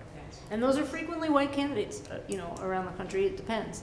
So it's not about boosting candidates of color per se, except when those are the preferences of the voters. And then you have to respect the preferences of the voters. But how do you, candidates, we don't even know who candidates are. You don't, like, people sit and they, should I run for this? It's a process you go through. Absolutely, and I wanted to just agree with your point that one of the big X factors when you do this kind of work is candidate availability in the future. You don't know who's going to run, and sometimes it's circular. You draw the districts, and that helps decide who's going to run at all, right? And so it's a circular prediction exercise. It's hard to do, but the most trusted, the most reliable way to do this is nonetheless to look at electoral history. That's the industry standard way to do this work. I didn't get to finish my thought, but I'm glad that you made that important distinction, because it is really about people's ability to kind of see themselves and that ability to actually be able to run and win, right? But historically, when you look at certain districts, the highest percentage of people who turn out in certain areas, in communities of color, we have a lower turnout. It's interesting, yeah. Right? So there is something to be said about, it's great to build coalition, but I think that this moment is really about creating as many opportunities for people to elect the candidate of their choice, right? Agreed. And so that is the exercise, and that's what we've been charged here with, and I think it's important for us to continue to remind ourselves of that charge. And I'm curious if you could just speak to, in my personal opinion, this has become more personal, and I'm curious if this is something that you see everywhere. Like people are. It is the most personal. It is the most political. It's not just. This is how it is. It's stunning. I mean, have you been following LA? No, it's just the light and heat around redistricting in this cycle is intense. And, you know, we're seeing the legal goalposts are moving. And so, you know, these fundamental conversations about how to pursue fairness are happening everywhere. And I'm delighted to be a part of this conversation today because I know that you're thinking about this in ways that are important. Let me just quickly mention, the Census Bureau puts out estimates of turnout by race for every state around the country, and I was really shocked to see that Massachusetts has one of the biggest gaps, way bigger than some Old South states, way bigger than Georgia, as big as Texas. So you're absolutely right. There are participation gaps. Can you clarify participation, so between white and black voters? For or example. White and all other voters, or is it just white, black voters? Well, I can send you the numbers, but what I was looking at, because I was looking at it in the context of the Texas litigation, was looking at black, Latino, and Asian compared to white. But all to say, that's another reason to trust these kinds of numbers, because these show you who actually shows up at the polls and casts a vote. So it takes that turnout differential into account. And that's another thing you don't see if you're just focused on those voting age percentage numbers. So this is my pitch to you, is yes, look at the voting age percentage numbers because they're part of the picture, but don't trust those to tell you which districts are going to be effective. Look at the votes. That's actually really, I think if you take one thing away, that's what I hope that it might be. So I think we've reached the end of what I had prepared to tell you about. I have my contact information here, so I'd be happy to be a resource. I think it's probably worth emphasizing, because I forgot to say this up front. I've been trying to support you in your work. My lab made the tool called Districtor that a lot of people use to draw maps. That is great. Thank you. We're very pleased with that. We just think of ourselves as kind of data science for civil rights, and we're kind of here to support. So I am not being paid by the city council in any capacity at the moment. I did assist the Massachusetts legislature, particularly the state senate, with its redistricting, data support for its redistricting this cycle. But here I'm just trying to kind of help you all out and give you the resources that you need to meet your own goals and aspirations. So hope that was helpful, and I want to thank you for inviting me This today. is very helpful. Thank you. And thank you for District R, because one of the things that it does better than Esri is it allows us to create maps that we can share with the public in a much more presentable way, in a much more effective way, in my opinion, than what we paid for. Great, I'll tell the team. Thank you. All right, Very then much. This is very, very helpful. Okay, I'm so glad to hear it. Thank you so much. Does anyone like stretch and Yes. take a 5 bathroom break? minutes or so. It's 11:35 right now, so 5 minutes. Or 11. lunch? Or lunch. Is the chair mine? 11:45. not paid yet. I'm not the chair. The vice chair. At your power. Oh, okay. Another hour. We have this space for another hour, so I'd rather we take a quick bathroom break and work for another hour. Then Wayne, you go get 11:40. lunch? On you, Chair? No? Yeah. I'm not hearing anything back, I guess not. Council President? Wayne, you go get lunch. The dean of the council should,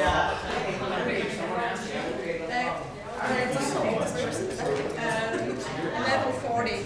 5 minutes. 11:40 recess for 11:40. So we have 1 hour of work.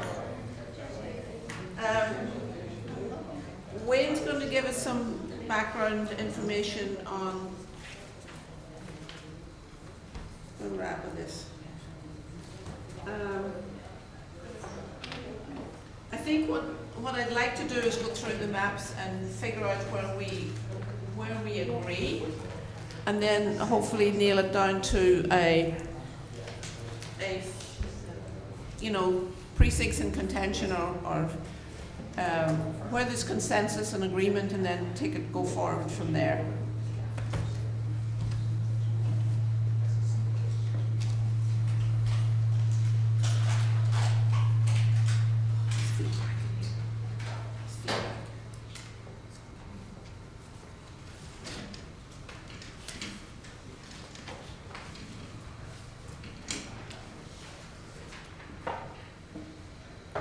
Wayne, did you want to give us some feedback? You had some additional information to share.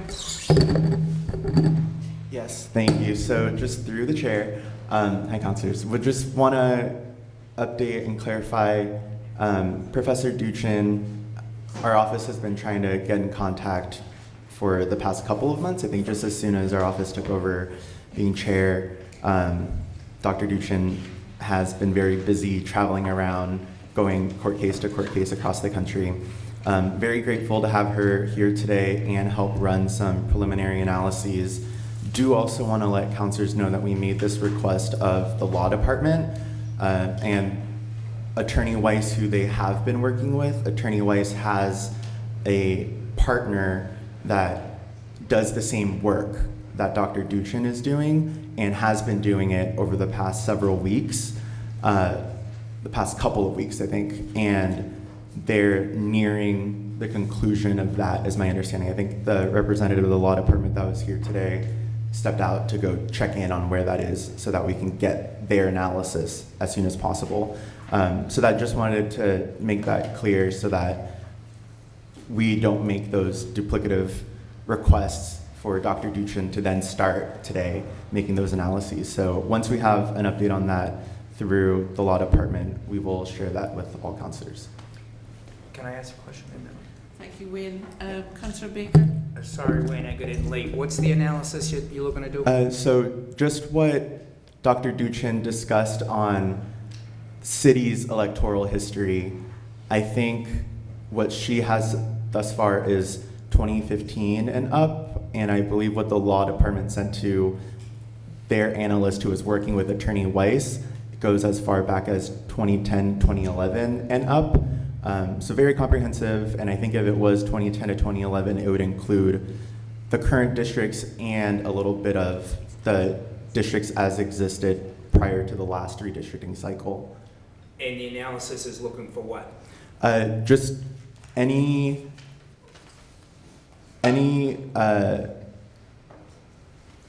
like sort of what Dr. Duchin was talking about of effectiveness for the respective districts and what we can infer from that, and information for counselors to be taking into consideration for discussion. So who's going to break that information down for us? Who's going to?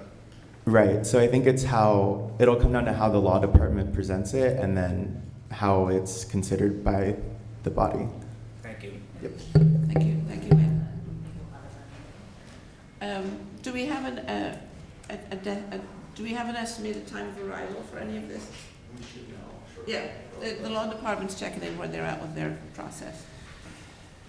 Okay, so we're going to put up a map. I'm sort of taking the labels off the doors and going through like precinct, district by district, like where we're at and what we like and what we don't like. Madam Chair, can I ask a quick procedural question to just get it out there? Have we thought about pushing the pause button and maybe getting a couple more weeks here or a month or to be able to digest some of this, maybe getting a little more out to the community to tell people what redistricting is? We don't have a hard date, but we need to vote on this next week. I think the thing that we should do is hit the brakes and set a date that's a month out, that's 2 months, whatever we agree on. And because I think these affected districts, District 4, District 3, District 2, they have a right for us to go out and give a presentation like the professor just gave us, and an overview of what redistricting is and that sort of stuff before we don't need to take a vote next week on this. We're pretty far away. There may be 7 votes there for a particular map, but that doesn't mean it's right. I'm not sure. I think pushing it out, we need to have a year between this map being voted on, accepted, and the next election. So that's the... Madam Chair, we don't need, the guidance came down from Adam Cedarbaum that we don't need to have that year. That's an arbitrary date. We can set our own date. We could even do it when you pull papers. You pull papers, I believe, in May. The process 10 years ago was a year and a half we were in front of community. We have not been in front of community. I know, you see how difficult the process is. We've Yes. only been out a month. This was a year and a half last time. And I don't think we're letting people know what redistricting is, what our options are. There's no charge, there's someone just yelling about, you know, people saying this is what we should be doing isn't a charge. We weren't set up with any charge, so I believe we need to hit the pause button on this whole process. Thank you. Madam Chair. Thank you. Councillor Flynn?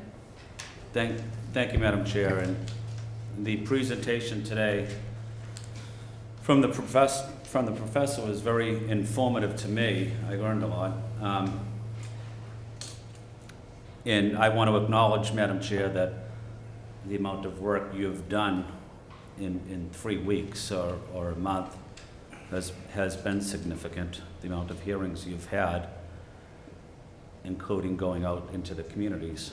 But I would also like us to have, in the interest of transparency and public engagement, residents weighing in on these proposals and really studying the data and how it impacts communities of color, how it impacts immigrants and persons with disabilities. I would rather get it done right than get it done now. So thank you, Madam Chair, for giving me the opportunity to give my opinion. Thank you. Councillor Mejia? Councillor Bach, did you have your hand? I did, but she was out. Councillor Mejia, Councillor Bach, and Councillor Murphy. And Councillor Arroyo. Am I getting you in the right order? It's fine. Councillor Mejia, you have the floor.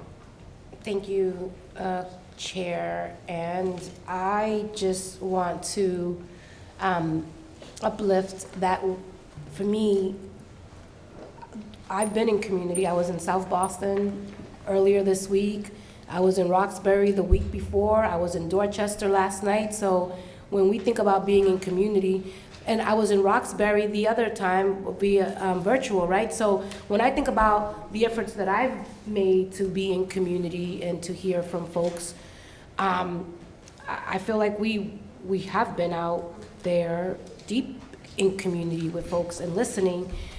So that's number one. And number two, you know, I struggle with this whole idea of the hurry up and wait syndrome here. It's like we have been, under your leadership, have held countless working sessions, public hearings, and have put a lot on pause in regards to other activities on the council because this has become a top priority for us.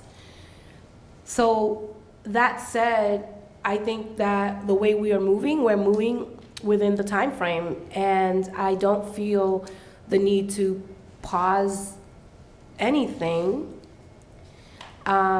because we have a mandate. And I think let's keep going through this process and move things along. That's my personal opinion.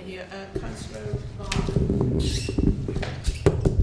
Thank you, Madam Chair. On the timeline, my thoughts would be, so I think that, I think first of all, there's definitely a presumption in favor of us trying to get this done before the year deadline, just because I think that, you know, in matter of fact, if there is someone thinking about running for council and then after the year has passed, we move the precinct such that they're in a different district than they anticipated, you know, I think that obviously that's less of a problem as long as there was no malicious intent. Like if no one on the council knows about those people and it's just bad luck, that is what it is. But, and most people are not gonna move within a week in order to be in the right council district. So in some sense it's arbitrary, but in some sense it's real, right? And so I think like if there's any way for us to get this done responsibly in advance of that 1 year cutoff, I do think like the onus is on us to do that. I also think that this council, like almost every body I've ever been part of, works better to deadlines. And so like my instinct would be that we should keep charging hard at like, let's be in a position to vote Wednesday like, failing that lets me in a position to vote the following Wednesday, like, failing that, like, I don't think we should be sort of pushing way off and saying, because I just think realistically, we all know there's lots of pressing business of the city. We've already delayed a lot of other legislative work in order to spend legislative time on this, and there's a lot of things that either need to pass by mid-December or else be refiled in the new year. So my instinct would be we should keep charging at it. That said, I do think that the effectiveness analyses are really important here. I think that making sure that we have a real voter effectiveness analysis for both D3 and D4, and frankly D2, which there was a suggestion there might be something of a flip in a couple of the proposed maps. To me, that's important. So, I mean, certainly I will be doing homespun effectiveness analyses over the weekend, and we've got like much more professional folks who are working on it for us right now. So I think where I agree with colleagues who are saying delay is simply that if we don't have those numbers, and I know Councilor Lee Chen's been asking for them for a while, like there is a point at which I think we might not be able to vote on Wednesday, but I don't think that us saying in advance we can't get there from here is going to help us get there, if that makes sense. So that would be my take. Can I make a motion that we close and actually do the work? Stop talking about, like, let's work towards actually being able to, actually looking at the map, right? Yes, thank you. So- One final word. Yeah. Oh, sorry, Councillor Murphy. I mean, Yeah, I really do feel we've got. we have to do the work, I agree. Yeah, and this is why we're in this room. And that's why thank you, Chair, to be in this room. And I think everyone who knows me knows that I love deadlines. I love being on time. I'm always the first one at most meetings.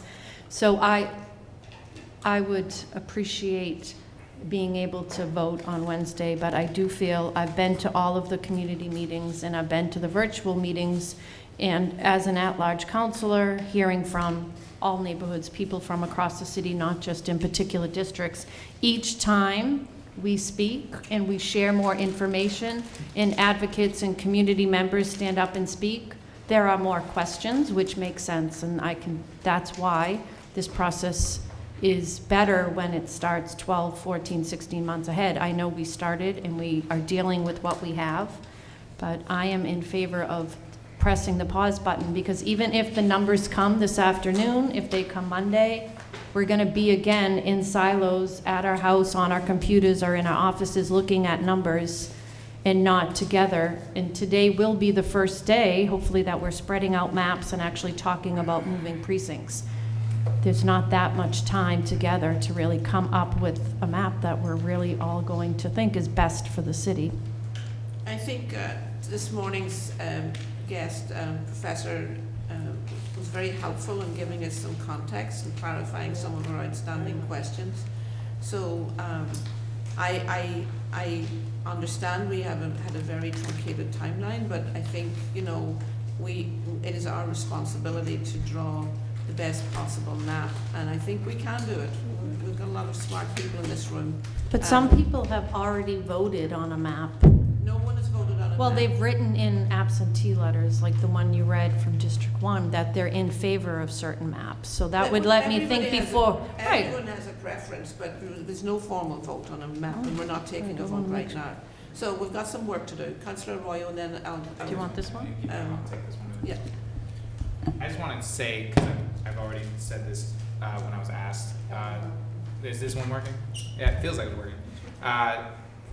The problem with delaying past that year deadline for me is that it feels like incumbency protection to stall some candidates who may otherwise be thinking about trying to announce a candidacy in the next couple months. We know very much that budget, like we're all candidates here, we've all run, we know that you need the 2-year cycle of money, you need all of these different sort of considerations. If we're saying we're gonna stall this out for a couple more months, what you're really saying is any person or individual who we may or may not know who is thinking about running in any of these districts has to sort of wait to figure out if they're even still in the district, what that district looks like, and we are stalling their availability to start a viable campaign and allowing those districts to have an effective choice in what they do.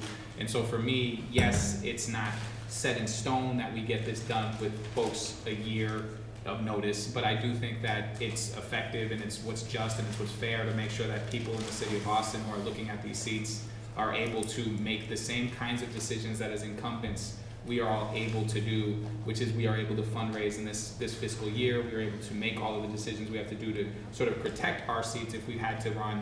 But people who are trying to challenge us or oppose us, by delaying this out, we're actually stalling them and harming them in different ways, some seen, some unseen, and I think it doesn't make sense to go past that. So with that, I'd say we should just kind of get to work as Councilor Woodson We said. could do a month. We need a No, month. I think. We need a month. Wait, no, We may be closer than we actually I want. think, I think we need to get to work. Amen. Stop. Let's just. hold on.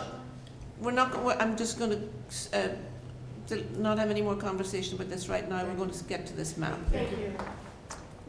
So we've got a blank map with the, this is the baseline map. The one we made after the split precincts? Yeah, the one where you united Okay, the thank you. precincts, so we're starting off. We start with District 1, the precincts that we were going to put into District 1. Can we do the data layers just so folks see the line? Can we put the data layer up there?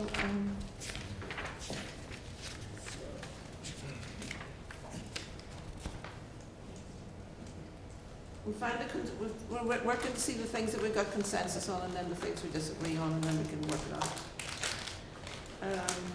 So the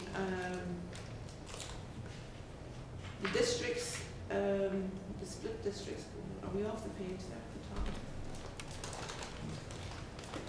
So District 1, let's see what that is. This is where my eyesight's up close.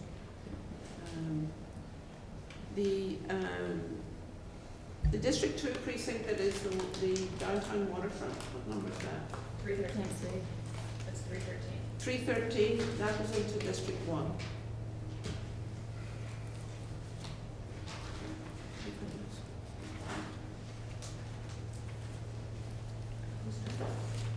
And then the north end, the west end precincts, they went into, Liz, do you want this to be updated in live time with us? Because those weren't the decisions we made originally. Those were. I don't have them.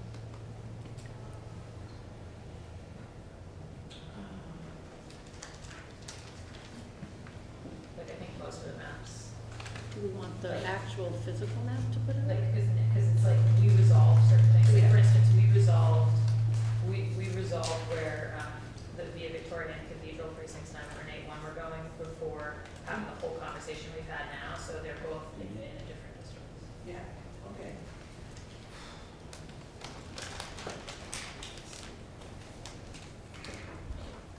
I have a physical map of it.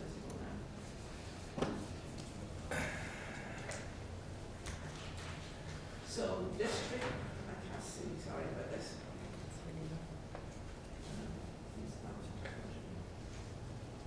So then so wait, is this the baseline This map? is the baseline. The baseline Here's map? another one with that perspective. Hmm? Would you like to start with the baseline or? What are we looking at? Let's start with the baseline map and we'll go from there. And the baseline map is the one where we just split the precincts inside Yeah. and assign those. And then the assignments that 8-1 and 9-1 went into District 2.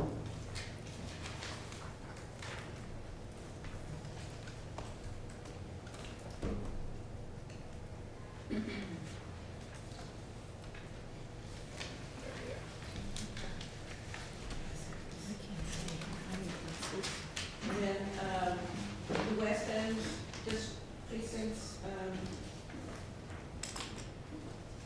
they went into District, they went into District 8. Yeah, the West End's already in line, the Yeah. baseline, so. Yeah. Then Fees Corner,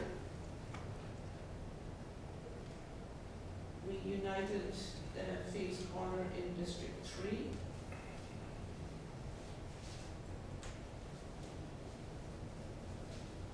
That's 16.3 and 16.1, right? Yeah. Are they? Oh, it's just 1601, right? If you want to reunite it, it's 16.3 also. I arbitrary.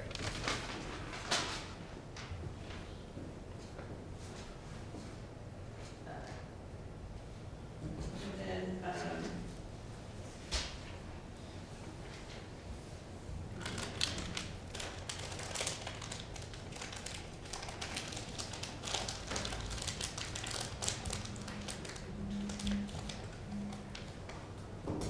this is maybe not the most efficient way to do this.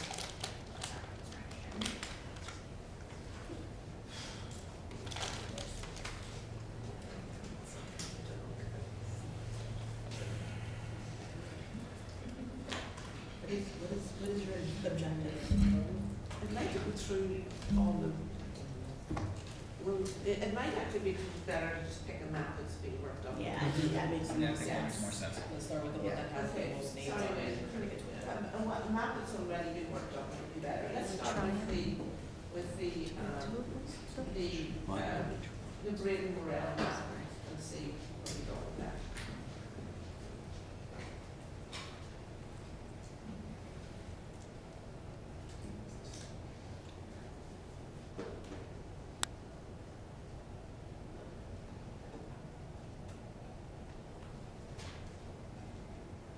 And then can you put the existing, current district lines on that to show what the changes are there? Do we have, Ewan's presentation? And did, those related to Ewan?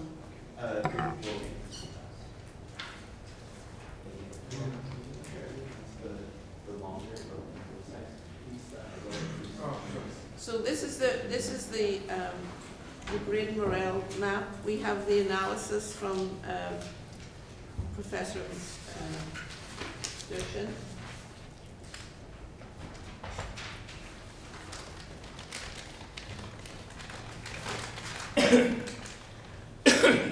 So let's go around the room and start with Councillor Flynn and just say things you like about this map and things you find problematic. We'll give everyone a few minutes just to go through and take a look at it and see what we think, and then we'll note where we have consensus and where we need to where we differ. So we'll start with the and really focused. I think the great areas of discussion are the District 2, District 3, and District 4 lines. Those districts. So we'll focus on those areas.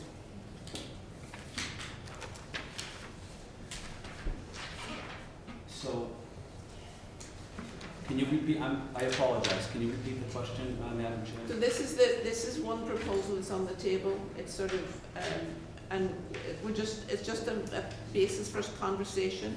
Things that you like about this map and things that you would have problems with, and we'll go around the room really quickly and see if we can get a sense of where there's agreement and where there's disagreement, and then we can build off that. Well, let me go after someone else, please. Okay. I just need a little time Can I to. make a suggestion? Yes, Councillor Louisiane, yes, please. People probably need some time to digest if we're comparing maps. Folks aren't prepared, so if you want to tell folks what maps we should be giving the likes and dislikes for, give people like 5 minutes to digest, and then we can go around. Yeah. Does that sound? The maps are in your. If you take the maps that are in your packets, and if you want to just write on the map what's problematic or what you like. So there's all the maps are in your packets. I don't know, had so many conversations. Madam Chair. I wanted to make changes to the came ready to replace that. Councillor Bott. I mean, I could give feedback on the Braden. Okay, excellent. Councillor Box going to give us. Can we zoom it back out? Sorry, Wayne, a little bit. Just You mean to zoom out? zoomed it out. Just zoom it out so that I can. So, and maybe shift it a little bit since District 1 doesn't really matter. Like, no, maybe zoom it back in and then. Sorry, District 1. Zoom it back in and then sort of cut it off at the top of the west end. Yeah, like maybe yeah, that's great. Okay, so some things about this. So I think it's good, as we've all discussed, that it keeps 9-1 and 8-1 together. It's definitely meaningful to my constituents that it completes both the West End and Beacon Hill, by putting 317 and 310 into District 8. I think that in addition to sort of 8-1, 9-1, it keeps that whole stretch up into Chinatown together. I know that, one challenge that we've all been talking about a bit, obviously the Braden Arroyo map does this more dramatically, but we all know now that Old Colony precinct that's just above Mary Ellen McCormick is the lion's share of the Old Colony. No, it's below that. Sorry. Yeah, there. Right there, 7-6. It's the lion's share of the Old Colony housing development, but not all of it. A piece of it is in precinct 4 to the right, and a piece of it is in the precinct above it. So that's, I think, complicated. I spent a lot of time working around there with the VHA stuff. So that's a challenge, I think, that we have to work through. When you go south, so I think that, again, like broad agreement, and I would agree, like putting 16-1 and 16-3 into District 3 is great, and we heard about that from the Vietnamese community last night. I think in just skipping for a second over to District 5, I will just flag that I know there's been back and forth, and I know Councilors Lara and Arroyo addressed this early, but I have heard from people from Roslindale folks, like, hey, we like having 21 in Roslindale, but also 28 is that 8 or 6? I think it's 8. That's 8. Yeah, that 28 is also Roslindale, and it certainly is if you look at the city neighborhood map that I asked for. So I have heard people say, hey, and then also, of course, that precinct 18-7 being Roslindale as well. I think that the southern part of this map illustrates like the fundamental challenge that we have, which is that District 4 already has such low white population, and that basically the only way to have a more mixed population in District 4 is either to swing to the left into Roslindale or to the right into Cedar Grove. And because it was actually already banking a significant portion of Roslindale just to get to the single digits that it's at now, there's not that much room for growth in the Roslindale direction if you're concerned about the numbers being packed in D4. And that's part of what swings towards you into the Cedar Grove area. I think that obviously there's different ways of addressing. Do you then try to keep the neighborhood together by adding those precincts that the Braden Arroyo map will add? Or would you rather split? But I do just want to register. I think, having played with it a lot, it's very hard to figure out how to have D4 have more than single digits white population if you don't swing over to the right there. And I think that it's also like, what am I trying to say? It's sort of like we made a choice to disrupt Roslindale to the left 10 years ago. And so then it's kind of like, are you doubling down on that choice? But even if you did double down on that choice, if you moved all the way over into Roslindale to try to have it be a more mixed district, you would end up taking more of Mattapan, which would then threaten the opportunity districtness of 5. So it's sort of, or else you're super non-contiguous, like if you extended D4 past 18-7. So that's like, to me, that's sort of the like core dynamics going on in that southern area and why this is so hard to do in a way that pleases everybody. But yeah, those would be my comments on this map. There's a very good summary of where we're at. Who else wants to have the crack? I do. I would like to. I think that line is in response to Councillor Lara. Thank you. I think that there were a couple of things in the attempt to kind of unify the Holy Name Rotary ultimately and bring more of Ward 20 together. Yes, 28 is Rosendale. It is part of Rosendale as a neighborhood. I think that Rosendale historically has always felt fractured. And I would like, because I haven't looked at this in 28 specifically, thinking about, you know, we're having a conversation about the effectiveness of who was, like, you know, in the election, who was the preferred candidate, and seeing, because to me, there's a level of political cohesion there, and also want to honor that people in Rosendale, like, want to be kept together. Like, I'm fine with having a conversation around whether it's 21 or 28, and I think Councilor Arroyo and I can talk a little bit more, but in the new map, I think they both stayed. Is that correct? Yeah, they both stayed in the new map. And so that is, like, we're basically keeping the Rosendale ones in the same place.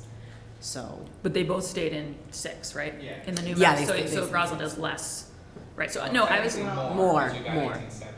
Yeah. Right. So no, and all I wanted to put on the table, and I think it's important, right, that like in this exercise we be able to put things on the table. I'm just saying that what I have heard from like some Roslindale residents is like, hey, yes, we like the fact that a bunch of the maps are trying to unite us, and while you're uniting us, we would love that to include 21 and 28. So I agree with you, Councilor Lara, there's lots of considerations at play. Just wanted to kind of flag that because it's something I've heard from people. Yeah, and so we can talk more about that, but yes. Councillor Flynn? Yeah, thank you. I won't comment on Roslindale. It's not much, I don't know much about that particular precinct, but it seems like it's a good plan for Roslindale, and for that it would stay whole, I guess. But on the other hand, Ward 7, Precinct 6 and 7-5, right in the middle of Ann Lynch Homes, Old Colony, Mary Ellen, McCormick housing projects, there'd be a cut right through that. So that would be a concern for me as it relates to going right through the middle of a community of color, which would be difficult for me to do. I think I would, in that one, District 2 would lose the Prudential area in the Copley area, and I think that's something I would accept. That's probably one of the least diverse districts probably around. Probably the most white community around, but I could not accept dividing it, a community of color, mostly Latinx, and a lot of persons with disabilities there as well. Thank you, Madam Chair. Thank Can you. I ask a question? Councillor Royal? Yeah, just in terms of the homes that you mentioned, what precincts are those currently located in? And if they're split between two precincts, are they split between? Can you zoom in? Councillor Flynn, which precincts are those to housing? It'd be 7-6 and 7-5. 7-6 and 7-5.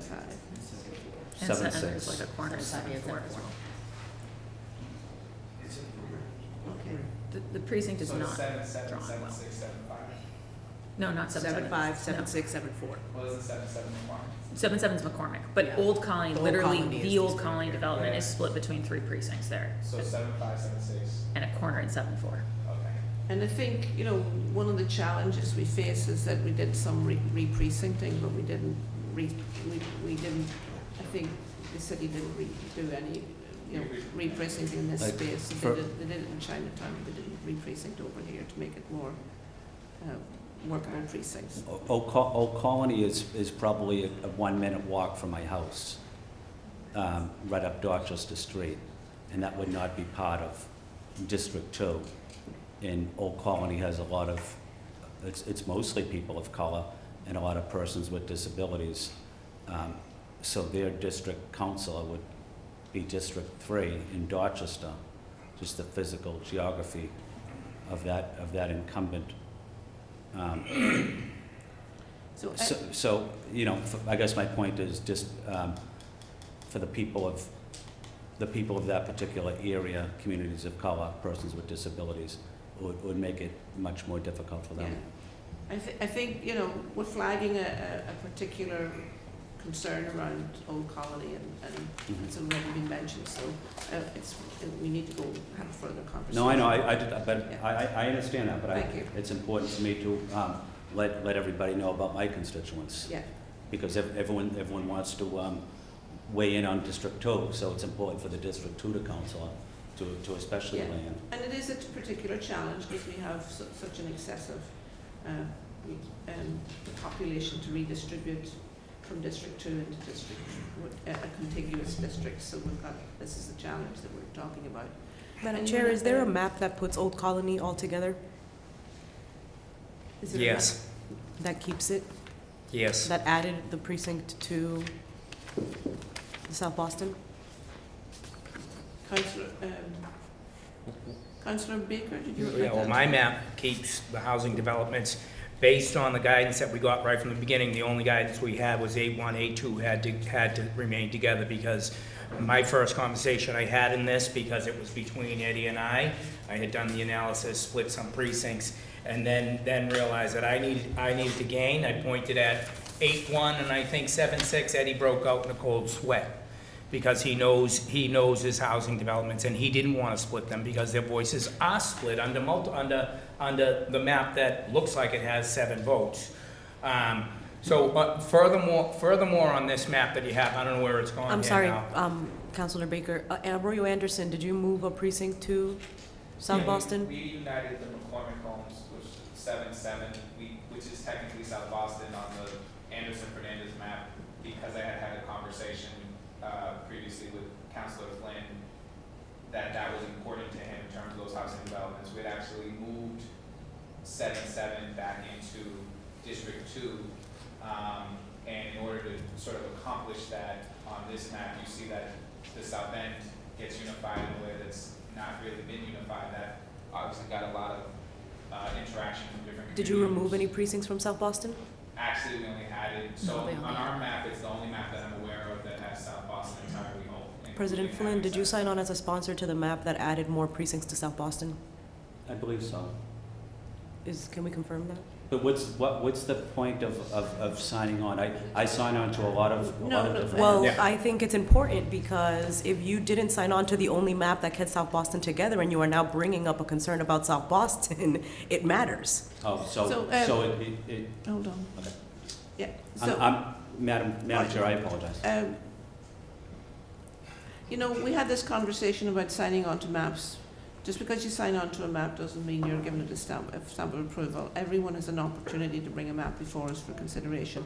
I signed on to Councillor Baker's map the other day, just because I signed on to the Unity map, or I'm a sponsor of the Unity map. It just means that we're bringing it into the public space, into our space, and we're going to deliberate on it. It doesn't signal a positive. The reason why I'm bringing this up is because before last redistricting meeting, when I brought up South Boston specifically, I brought up South Boston. I brought up not breaking up South Boston. I brought up how if we didn't swing in the other direction in a district, we were going to have to go in another way. I said this on the record. Nobody had said the word South Boston on the floor. We brought up the concern. It's a concern that was brought up, right? We said, hey, if you don't want to cut it to bring District 3 into the South End, you're only going to have one direction to go in. And what did I say on the floor? Hey, everybody, the elephant in the room is that we're not going to cut up South Boston. And so now that is the concern on the floor. Not only were people against the Arroyo Anderson map, they mobilized the community against the map. And then what happened is that people depended on the divide and conquer, and instead the community got together and presented us a map that met all of the needs of making sure that we're creating effective districts, and now everybody wants to ring the alarm. So it is important to me, because there are other political underlyings at play here about why people sign on to maps, why they don't sign on to maps, and what maps they support. And now what folks are doing, because I haven't been here because I've been sick, but I've been watching every redistricting hearing, is that they are turning the fire of the people of South Boston on the council and saying that we are not supporting them. My name is on every single one of the maps that keep South Boston together. I was the first person to bring up on the floor that we couldn't break up South Boston, but now everybody in South Boston is mad at the councilors of color and calling us racist. It matters. Madam Chair, I never mobilized against the Arroyo map. Okay, thank you. Thank you, Madam Chair. Councillor Mejia? Yes. I just want to note that I agree with Councillor Lara in regards to what we deliberate during the council, hearings and working sessions. And if there was a clean line of delineation, do not touch South Boston, we should have had that conversation 3 or 4 weeks ago. But now we're here down to the wire, and now we're bringing this conversation. Sounds like we need an extension. No, it sounds like no. That is not, I appreciate, look. Well, don't interrupt each other, please. I'm getting, you know what? Like, I really am, my tolerance level in terms of being interrupted is just like, I just. Continue, Councillor Mejia. Okay.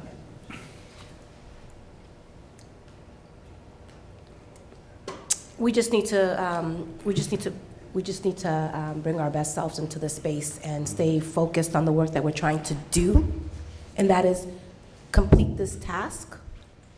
Time has passed, and it is what it is. Let's do the hard work, make tough decisions, and get this to the finish line, period, end of story. Thank you.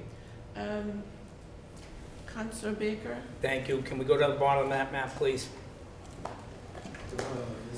Huh? So Yeah, whatever we're on there. Which map is this? No, that's all right. this is the Worrell map. Okay. Worrell Braden map. No, for a second, they pulled it up. I mean, it was at one point. No, it was at one point. You're not imagining that. Okay, thank you. Go more to the bottom. You gotta move that meeting. Okay, so, Councillor Okay, Baker? you can have- I talk about what's the problem here for me? As you've heard from multiple people in Ward 16, they don't want to be split from this district. It's got nothing to do with me, it's what they identify. I would argue my original district 10 years ago that got changed, I lost, ironically, 16-1 and 16-3, I lost them to give Bryan more population that wasn't black. And I also lost 17-4, 17-12, and 17-14. If I were to regain those precincts, we talk about an effective opportunity district, That's where a black candidate would come out of. Andrea Campbell lived up there. She would have ran against me if that were in place. The original boundaries and why, we talk about the original boundaries. If my original boundaries were in place, Andrea Campbell would have run against me. All black precinct, 17-4 was the third largest. When I ran 12 years ago, that was the third largest precinct in terms of voting then. Heavy black voting there. So if we're really gonna talk about an opportunity district or effective opportunity district, you heard it's got nothing to do with percentages. That's what I would argue, and there's no map that's reflective of that. And another thing that happened early on in this process was people went around the city and put their flag. They staked out their Jerusalem. This is mine. Kenzie, we don't touch Mission Hill. I don't know what you were. There were different people. You had about 3 places that we couldn't touch. But this community here that I brought in over and over and over, and I've had really good testimony on, written testimony. I've had leaders of the community to say why this community staying together is good for that opportunity district. It was leadership in that community right there that brought us the Greenway, the bike path there, the John Paul Park there. That was leaders that connected on to Mattapan. But it started in Cedar Grove. It started in Cedar Grove with Tom Finneran. Okay. So an effective, Madam Chair, an effective opportunity district. That is my Jerusalem. And it's in the way people are talking about it, kind of nonchalant, makes us feel like we're widgets and not people. One person, one vote. Doesn't feel like that to me here. And if we had all those changes, no need to go into South Boston. My map doesn't even have those changes. doesn't go into South Boston. And if we wanted to really unite the South End, why aren't we having a meeting in the South End? Why haven't we been in Rosendale to listen to what they want? Madam Point, I'm making a point here. You know I'm right. I haven't heard anything from Rosendale. I'd like to be in Rosendale and see what they want, because we're nonchalant cutting my neighborhoods up and say, oh well, let's unite Rosendale. Councillor Baker, we hear you. Yes, my voice is too loud, so shut me down. I get it. No, I'm not shutting you down. Yeah, you are. We, Well, I stopped talking, so I'm done. thank you. But that's my Jerusalem. Thank you. Councillor Arroyo. Thank you, Madam Chair. I think. What are you smirking at? What's a laugh? Yeah, you're laughing at something. What are you laughing at? Is this funny? Is it still America? Yeah, it is. I can talk too. Yeah, nobody, I never told you not to. You can do whatever you want over there. You could literally do whatever you want. In fact, you often do. Right? So relax when you're talking to other people. It's difficult. Okay. It's difficult when you're under I wish attack you peace. constantly. Nobody's I wish me peace. You just attacked me. I'm not trying to grab a mic. Because you're I'm laughing and laughing smirking right. after I finish talking. Excuse me? Yes. Please. This is being recorded. I know it is. We need to treat each other with respect, and we need to do the work. So, thank you. We need an Councillor extension Baker. to be able to do the work. Okay. Thank you, Councillor Roy. You've got the chair. You've got the floor. Thank you. One of the things about what just got mentioned about going into Mattapan, none of the maps do that, including the councilor who presented his own map does that. The reason they don't do that is because then you would have to shift all the population to make up for that population loss. And so all this talk about Rosendale staying together, you do that, that's gone. In fact, you're probably breaking up parts of Jamaica Plain that are currently totally together. There's a reason not a single map presented, including that by that councilor, do that. And so if you could just shift over so I can go into District 5 really quickly. So Rosendale is split currently right now between 3 councilors. And so 18-7 is Rosendale. You can't really see it, but that line right there, there's American Legion there. There's some Hyde Park Ave in there. That's right there in 18-7. If you look over to I guess that's the west over there, where you got 28 and 21 and 20, all of those. Technically, 28 is technically used to be in District 6. It came over in the last redistricting process. It contains some of the Rotary there. They vote in West Roxbury. They're very involved in Ward 20, which is mostly West Roxbury, I would say. It's not entirely West Roxbury, but it's a West Roxbury organization. 18-7 to me is largely Rosendale. You could argue that there's portions of it because neighborhoods are sort of nebulous, that on the back end some of that is Mattapan, but largely it's Rosendale focused. Right there is American Legion Highway. I pass through that every time I'm coming up to City Hall. That is right in the middle. In fact, 18-7, a number of their community leaders, the largest issue right now is Crane Ledge Woods. You might have seen that in the newspapers. That is technically one precinct down in District 5. And so they're very tied into what happens in that area is Rosendale. If you look up over where that goes up into Wellington Hill, 1414, 14.5, a lot of this was done on purpose in the sense of last redistricting to ensure that we are extending that Mattapan representation up, but also because we were looking at District 5, and I say we in the sense of Boston, as an opportunity district. And it is very much now an opportunity district. It is not as firmly an opportunity district as some other districts can be or are, but 18-7 on my map that I presented with Tanya Fernandez-Anderson, and I believe on the map presented with yourself, was reintroduced into District 5 because that's where it used to be, but also because it unifies Rosendale, it unifies sort of Hyde Park. There's some Mattapan in there, arguably.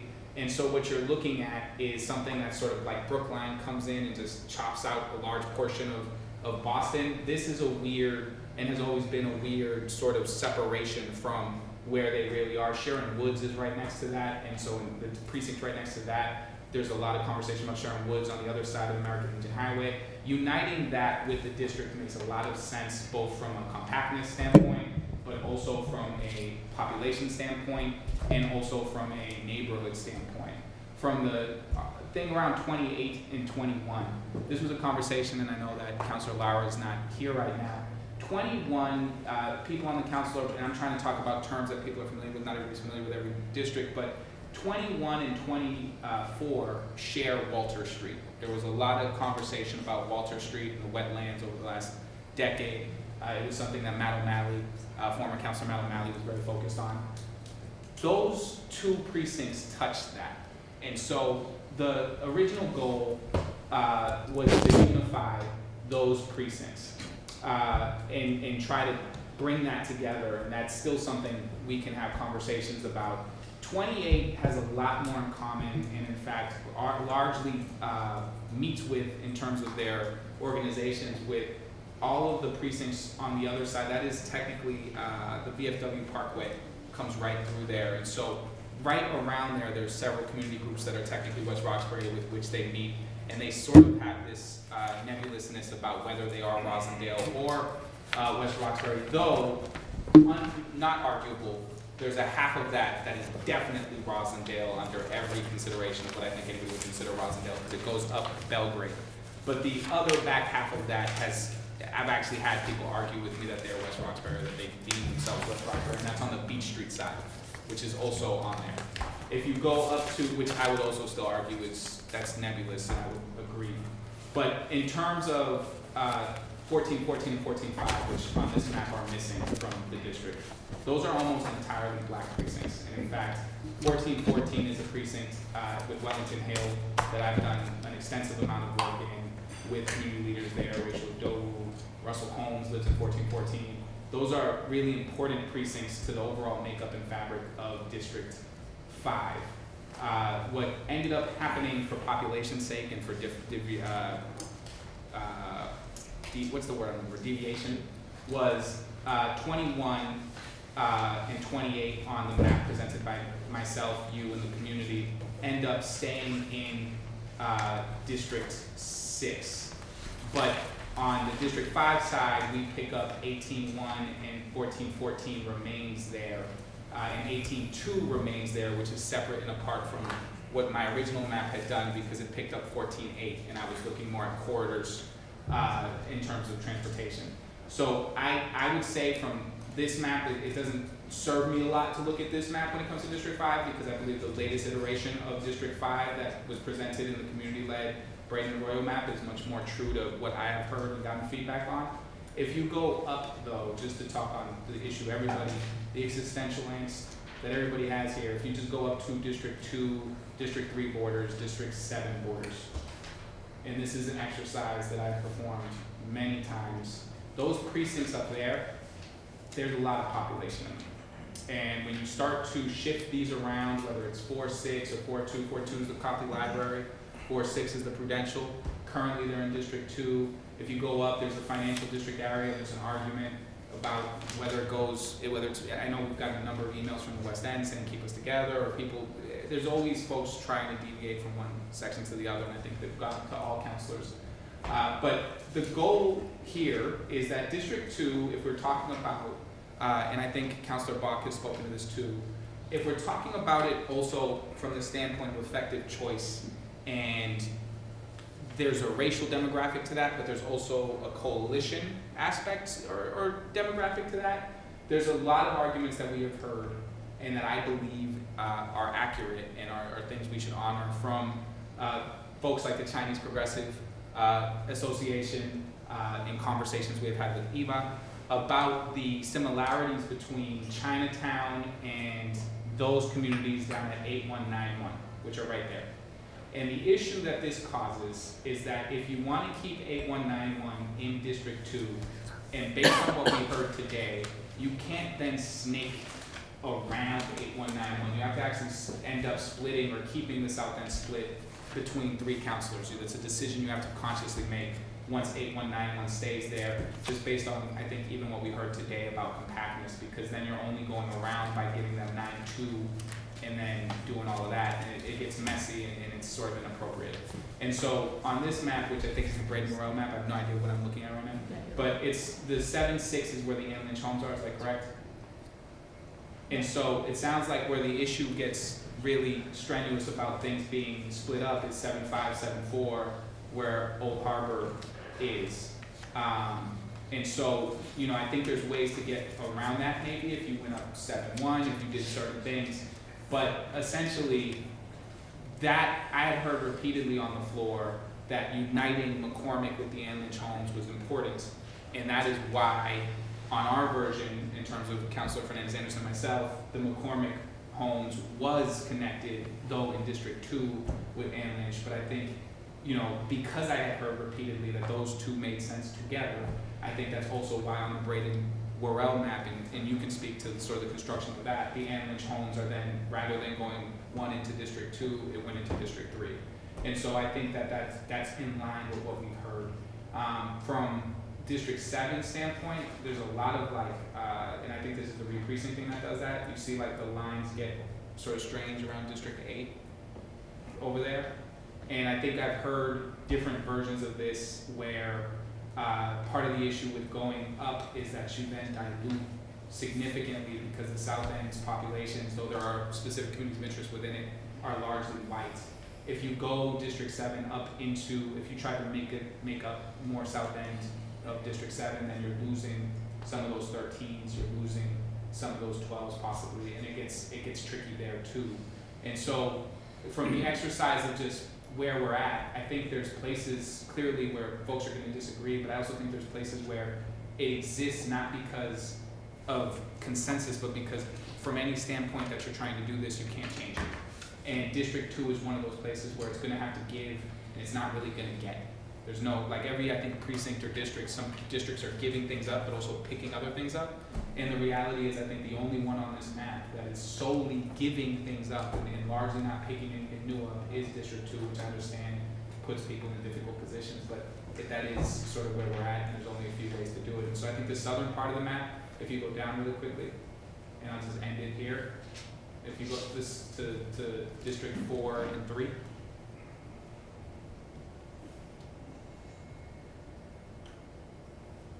even lower.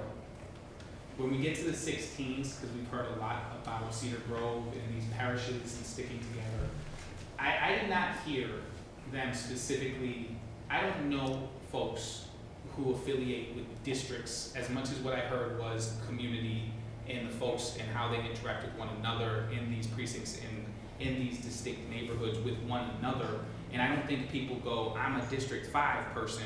They go, I live in this neighborhood and this is sort of where there's points of contact. And I think one of the things that every map has tried to do, except for I think 2, is to unpack District 4 by going in the only real direction you can unpack in, because those precincts there that are purple are very much precincts of color.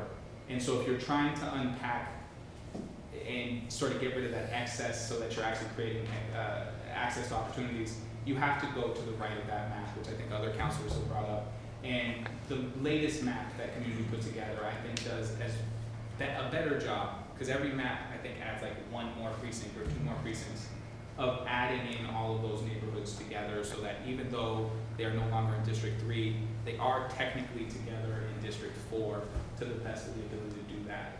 And so those are just my general thoughts on that map and all of the maps in general. Thank you. Thank you. Councillor Flynn, you had your hand, and then Councillor Murphy, and did you, Councillor? I did. And then, so Flynn, Murphy, Fernandez Anderson, and Worrell. Thank you. Yeah, one brief question before I start, Madam Chair. Are we out of this room at 1 o'clock, though, right? I just got, Shane just said, we were able to move them over to the Piedmont. they're moved to the Piedmont room. But I also think in terms of, I would propose to keep going maybe for another half hour and then adjourning. Okay. 12. Are we coming back? Do we have 2 sessions on Monday? Because I saw that. We have 2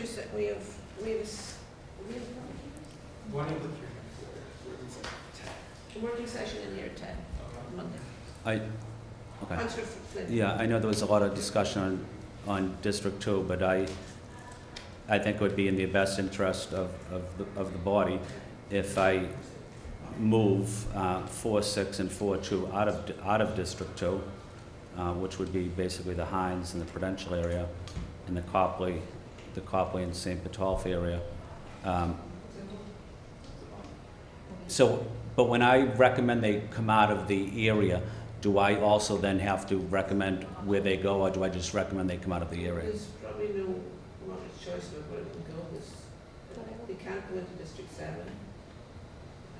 Which ones again? Which? Well, He's in 4-6, 4-2, Yeah. right above. It's Yeah. currently in this map, it's in Bob. Yeah. Well, I was asked to come up with a list of Yeah. what precincts I wanted to, Yeah. to, So in this map, in this iteration, they're going into District 8. Those two yeah, precincts. but that was the instructions I was asked, was come up with a list, which I have done. But is then that up to me to recommend where they go, or is it just up to me to recommend what districts, No, what precincts are out of? I think we've already, in this map, we've placed those two precincts into District 8, so yes. Okay, Yeah. because I want to be accommodating to my colleagues here, which I'm trying to be. Thank you. Thank you, Madam Chair. Councillor Murphy? So this is only on this map, but are those two precincts now out of District 2? Yes. Like, In this map. but every, Can I address? Yes. but every map though. Yes. Sorry, can you repeat the precinct? 4-6. 4-6 and 4-2. May I? May I, the Councillor Bach. So I think it would be very helpful, Councillor Flynn, to have your full list of precincts that would lose. I think there are precincts where it may be difficult to do. So for instance, basically I can't take 4-6 if I take 310 because they're both too much population. So some maps have me taking 310 and some maps have me taking 4-6. And I can't take 4-2 if you're still taking 4-6 because it breaks it contiguously. So there's a bunch of, so I don't think that there's any way to guarantee that all these would drop, but I think you should tell us what you want to lose without worrying about where they would go. No, I understand that. I have more precincts to lose, and then that means other people, other councils will also have to consider, where they would go. Then a lot of other councils will be in the same boat as I will be, is dealing with a lot of these. It's not a good place to be, but that's just the reality, unfortunately. I do think it's helpful though for you to give us. Yeah, I think that's helpful, and that's what we had, and thank you, you sent it across. So. Yeah, and let me say it again, I'm being very accommodating here to my colleagues. Thank you, Councillor. Thank you, Madam Chair. Councillor Murphy? Oh, is that your full list? Well, are we just talking about this map? No, In general. Yeah, I know, but Well, just talk through your thinking, Councillor Flynn, about. We can also move on to somebody.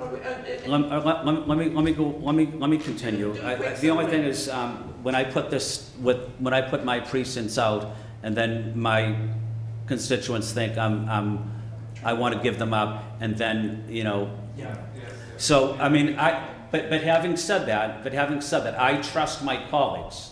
I will do that in the interest of doing what I think is best for the body. I'll do that.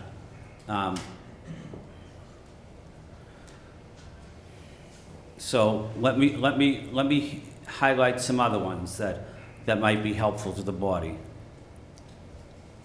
which would be the Bullfinch Triangle area, which is 310. Councilor Bach has most of Beacon Hill, but I have a piece of it also, which is 317. I represent this area in and around City Hall, which is 3-6.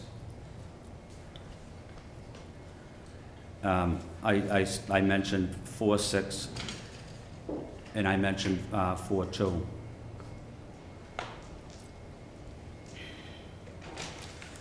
I have a wonderful relationship with the African American community in Tent City. That's 4-3, but in the interest of what's doing best for the council, 4-3 is Tent City. which is the development my father and Mel King built. The city of Boston and Mel King built in the mid-'80s. I agree to, maybe it should go into a different district.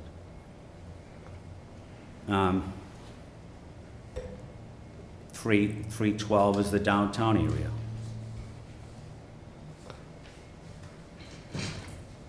411 is the 41 is the south end area of Appleton Street area. 41.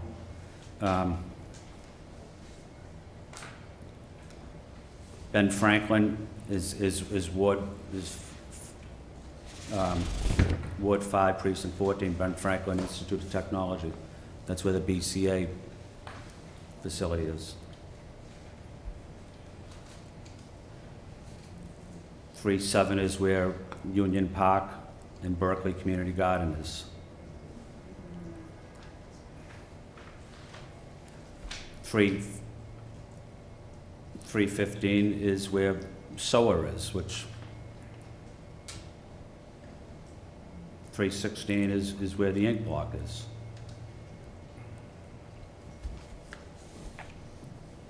And I have a couple others. I'm going to hold off on those.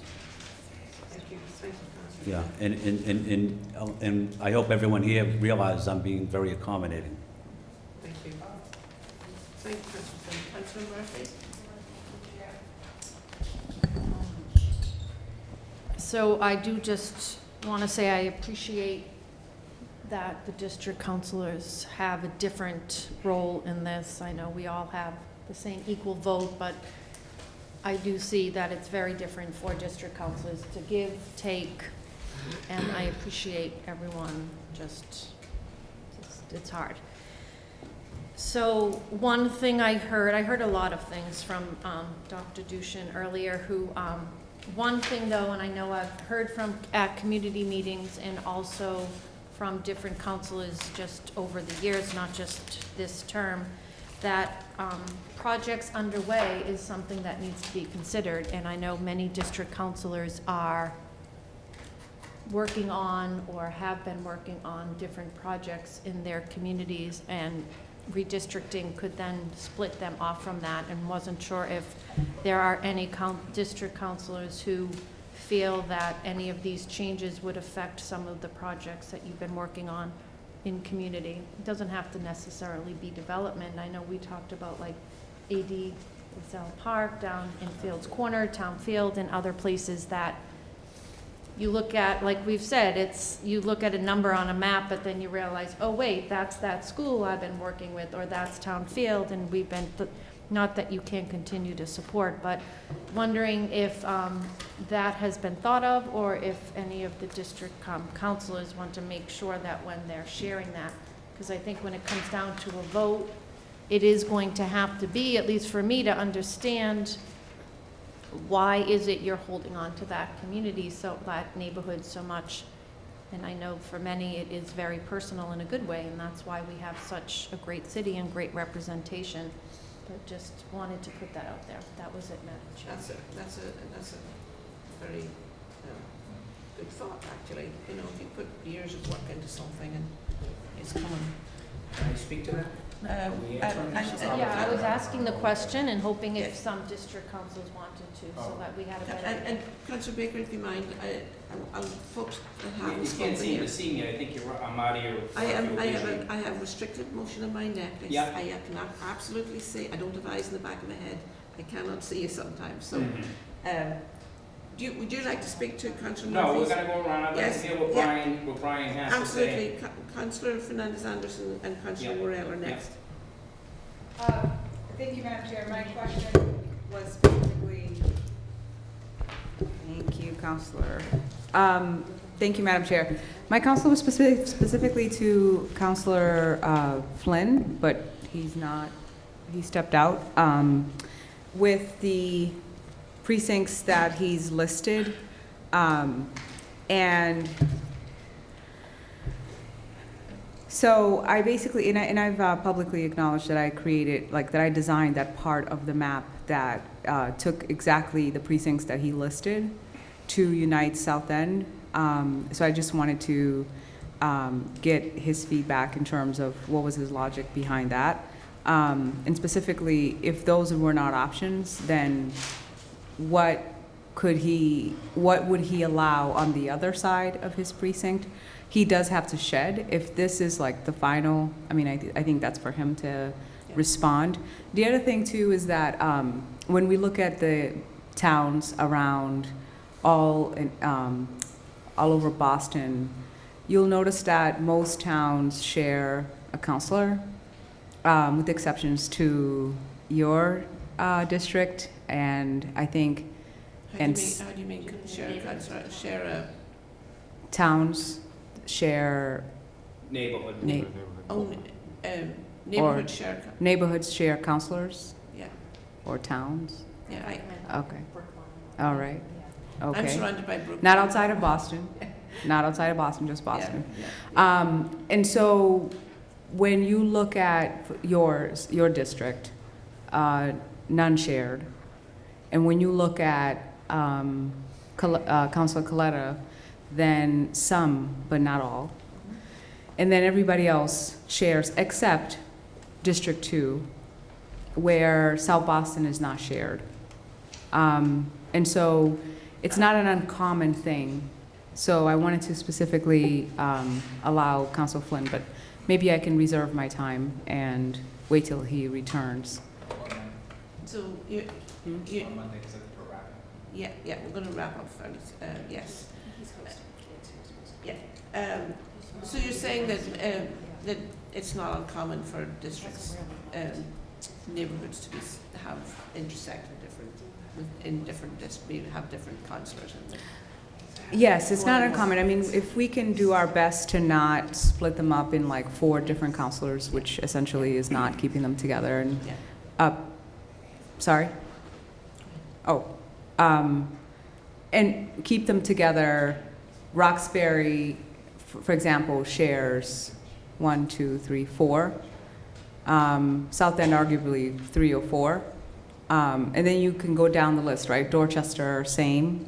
And then we're doing our best to keeping them together to like 2 or 3 counselors. That is not the case currently with South Boston.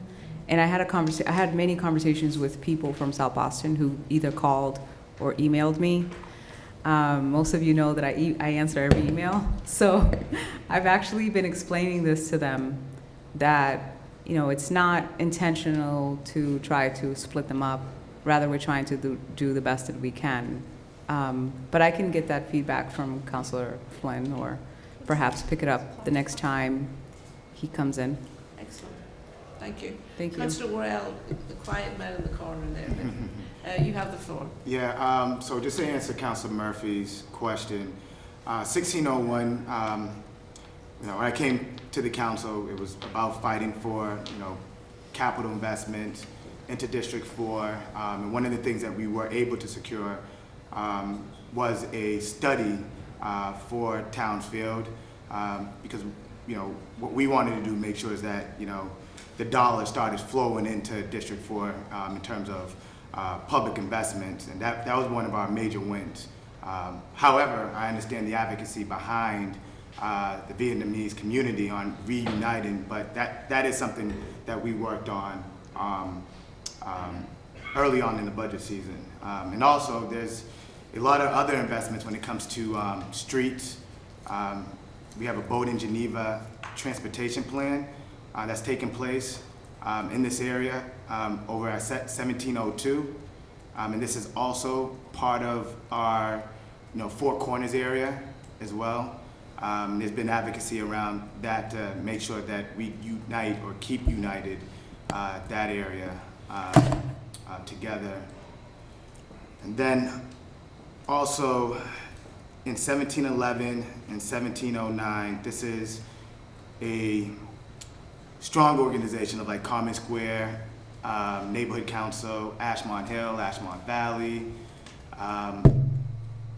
So they definitely express interest in staying together and united within District 4. And then also just wanted to touch on, there's only two ways that District 4 can gain, white population. And Council Baker pointed out that, in the past, it was 1603 and 1601. So if I am keeping 1603, that will help increase my white population inside of District 4, but also 1912 and 1907, as well as, that's the other side of this map where I can gain, white population in order, if that's a goal of this of the council to increase, that's another way that we can gain. And I do think there's, should be real discussion on every district playing their part, right? On making sure that we reach our goals that we're setting out in front of us. So I would say that that's one other way that we should be exploring, is maybe going up, 1807, 1912, and 1907, but still taking consideration that we could still, get 1713, and potentially even taking a look at 1611, if these are goals that we're trying to attain, taking a look at both sides to make sure that everyone is playing their part and making sure that we're reaching these goals. Thank you. Thank you. Thank you. Thank you. Councilor Louis Jen had a question, sorry. Is it okay if I ask my questions in direct response to something Councilor Sure. just said? So just so I'm clear, are you arguing for 16.1 and 16.3? No, so 1601, I'm not arguing. Because I'm in fine your with map, that. okay. Right, I'm just speaking to Councilor Murphy's question. Yeah. But then that's not responsive, right? Because you're talking about. Well, she was asking us if there was any projects underway in our that we've been working on. Yeah. But you So were speaking to 16.3. I was more so speaking to 16.3. Would you also give up though? Say it again. Would you also give up? I've given up 1603, but I guess what I'm saying is, if there's a goal for us to increase white population, that is part of the areas that I am getting my white population from. 16.1 and 16.3, which is where the Vietnamese community is as well. Right.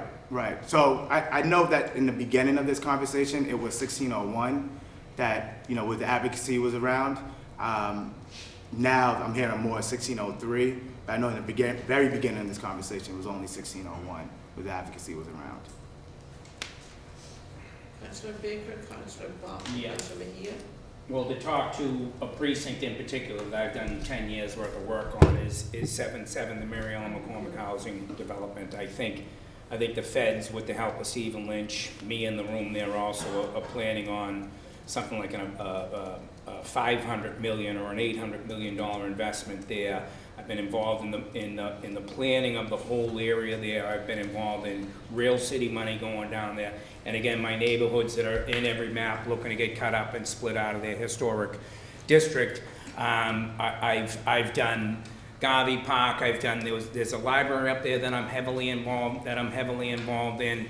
The business community is there. Dot Ave is an interest that's there. And again, when I ran 12 years ago, my district was the Dorchester district. It was all Dorchester. We're talking about, so if I need to gain 6,500, why are we going into me and cutting major swaths out of a district? I think it runs contrary because of, political aspirations. And I've given you a path of what the woman said today. It's less about numbers. So if we cut all in the Ponset out and give it to Brian, he goes to 14% from 9.5. Is it worth that incremental bump to what I'm saying is you're being harmful to my neighborhoods? In the work that happens in Dorchester along that Dot Ave spine, it all works together. My failed house in 13-3, that's for all of Dorchester. That's for people, that's for kids up in Ward 15, that's for kids in Savin Hill, that's for kids in the Ponset. And I would argue that the community center in Grove Hall, that was a request for a feasibility study that came out of my office for a standalone community center in Dorchester someplace, because of all of our community centers are wrapped into the schools. The Murphy School has a very robust teen young kids program. they can't use the pool because Latin uses the pool there. So my work asking for a feasibility study in the Walsh administration, it coming to fruition is in Grove Hall. So my work is mostly Dorchester work. I got sent into the South End the last time. I don't think, I mean, I'll gladly represent the South End, but I think there's more commonality, and I think a better opportunity district, what did she call it, effective district, by giving me all of St. Greg's and keeping it intact with St. Brendan's and St. Anne's. I think there's commonality between those communities. And I think, I'll keep saying it, the minority candidate comes out of 17-4, 17-12, or 17-14 to run for this seat. It's home ownership, it's you know, it's 1F, 2F, 5,000 zoning is the same. I think there's a lot of union people up on the other side of Dot Ave there, which would be firefighters, police officers, utility workers, city workers. I think there's commonality between that lower end, and I think the efforts, whatever they are, whatever the underlying charge is, I think it's basically diluting District 3 into something that is not going to be an effective district for anybody, to be totally honest with you. And part of that is by cutting its historic core out. Why am I shedding all kinds of precincts in my core when I need to gain? Let me retain my core and send me into where I need to gain. So, thank you. Thank you, Frank. Councillor Bach, Councillor Bahia, and I'm also conscious of the time. I said we'd be finished in 1:15, so I want to stick to that time. Thank you, Madam Chair. Just a couple of things that I just sort of random things that I think are worth mentioning. One thing just was that because Councillor Flynn mentioned it, I just do want to flag for people that 312, when we were re-precincting, there was some considerable effort made to make sure that all of the large Chinese buildings that are in the downtown crossing area are all inside of 312. So I do just want to flag that I think that that's a precinct that we've talked about before, the sort of greater Chinatown dynamic, and I do think 312 belongs with the rest of Chinatown. I have to give stuff away, Council Block, though, that's the problem. No, I absolutely hear you, Councillor Flynn. I apologize for interrupting. Sorry, I'm just saying that I think the same arguments that had us talking about keeping 9-1 and 8-1 are at play for 312, so just wanted to register that. I also, I was wondering if, and I do think Councillor Baker, just to flag that in terms of feeling targeted, I mean, the other direction that District 4 could go to to get more white representation would be towards Savin Hill, which nobody's proposing. So, I do think that the reality is it's there are probably multiple cores. Someone was asking me what's the core. I'm just saying that if you think about where the demographic spread is, right? There's nobody's been proposing that. But I think that it's tough because I think all of us feel like multiple parts of our district are core to our district is the only point that I would make. On the I know I won't make us move the thing, but just in terms of well, maybe can you go to the Arroyo Braden map? Yeah, I need that one too. Just for a second. I think that I do just want to flag that having worked at the Housing Authority, I do think it's not optimal for us to both be splitting West Broadway and be splitting Old Colony as we are in this map. And so Can we do data?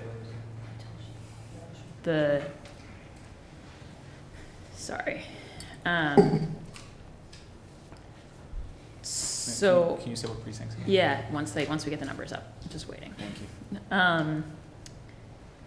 And then if you zoom in one more.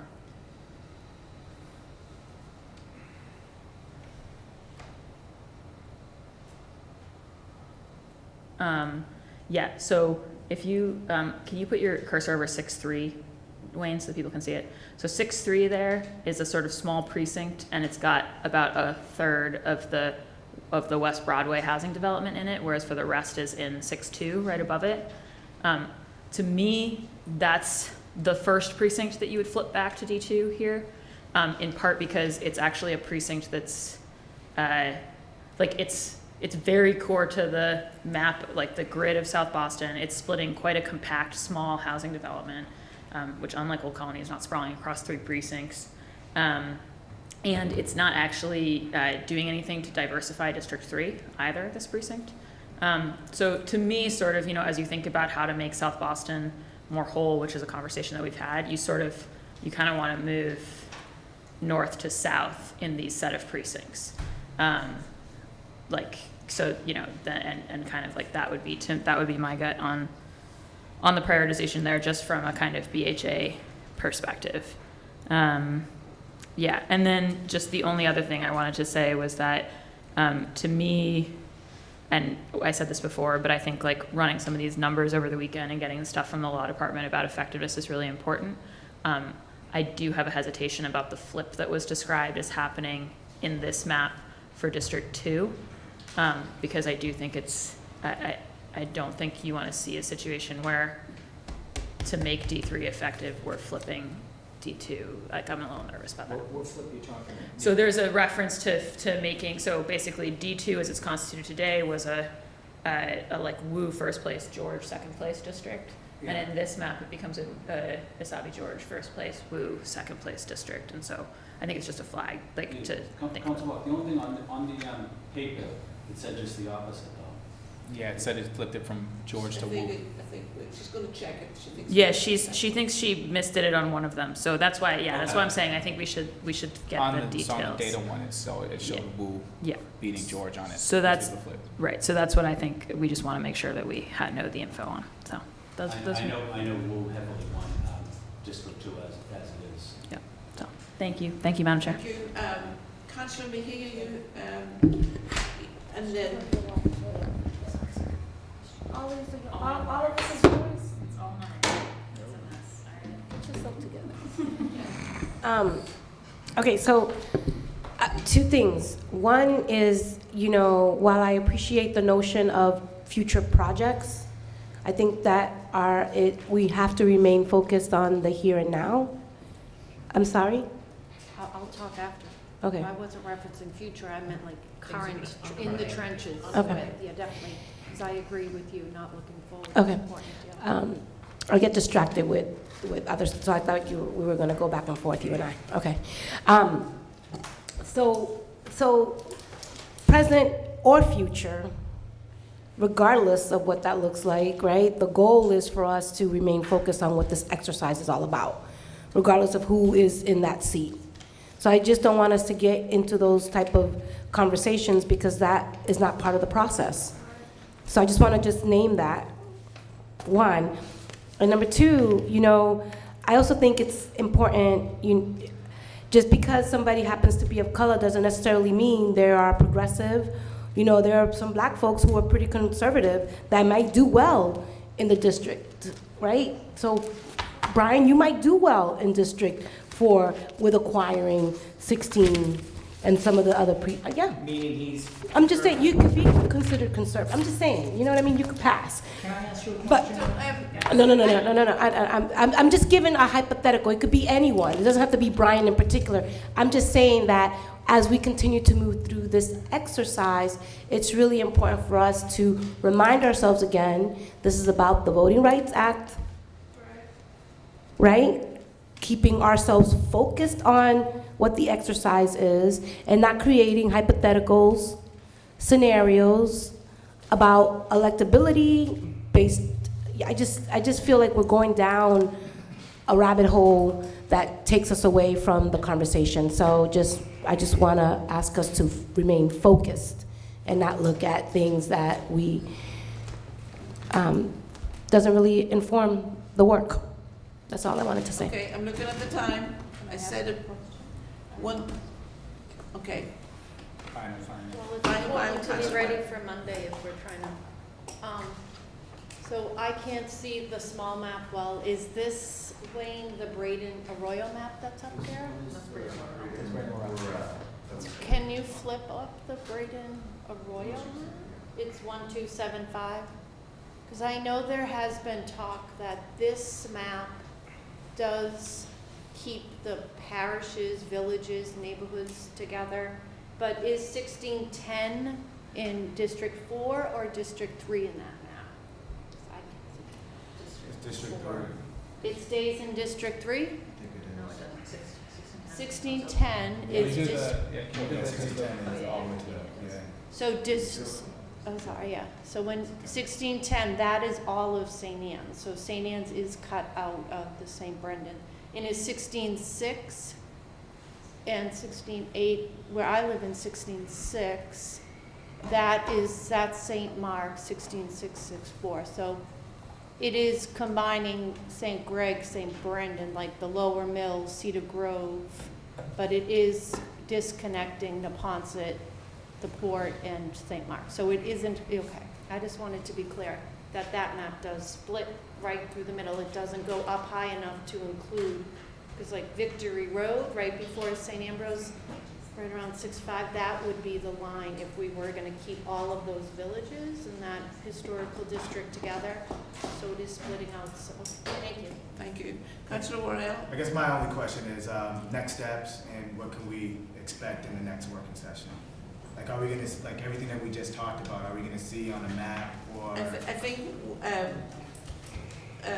synthesizing some of this thinking, you know, there's a few particular areas of concern with regard to the public housing in South Boston and how we want to navigate that, and maybe some of the South End questions, and I think we'll just keep to continuing. Bring your questions and your thoughts to the table. This is a thinking exercise for all of us, and I really want to thank everyone for being so engaged this morning, and this, I think it was a good idea to come around the table and really talk to each other and not talk at each other. So thank you all. Thank you all for your participation this morning. Thank you. This meeting's adjourned.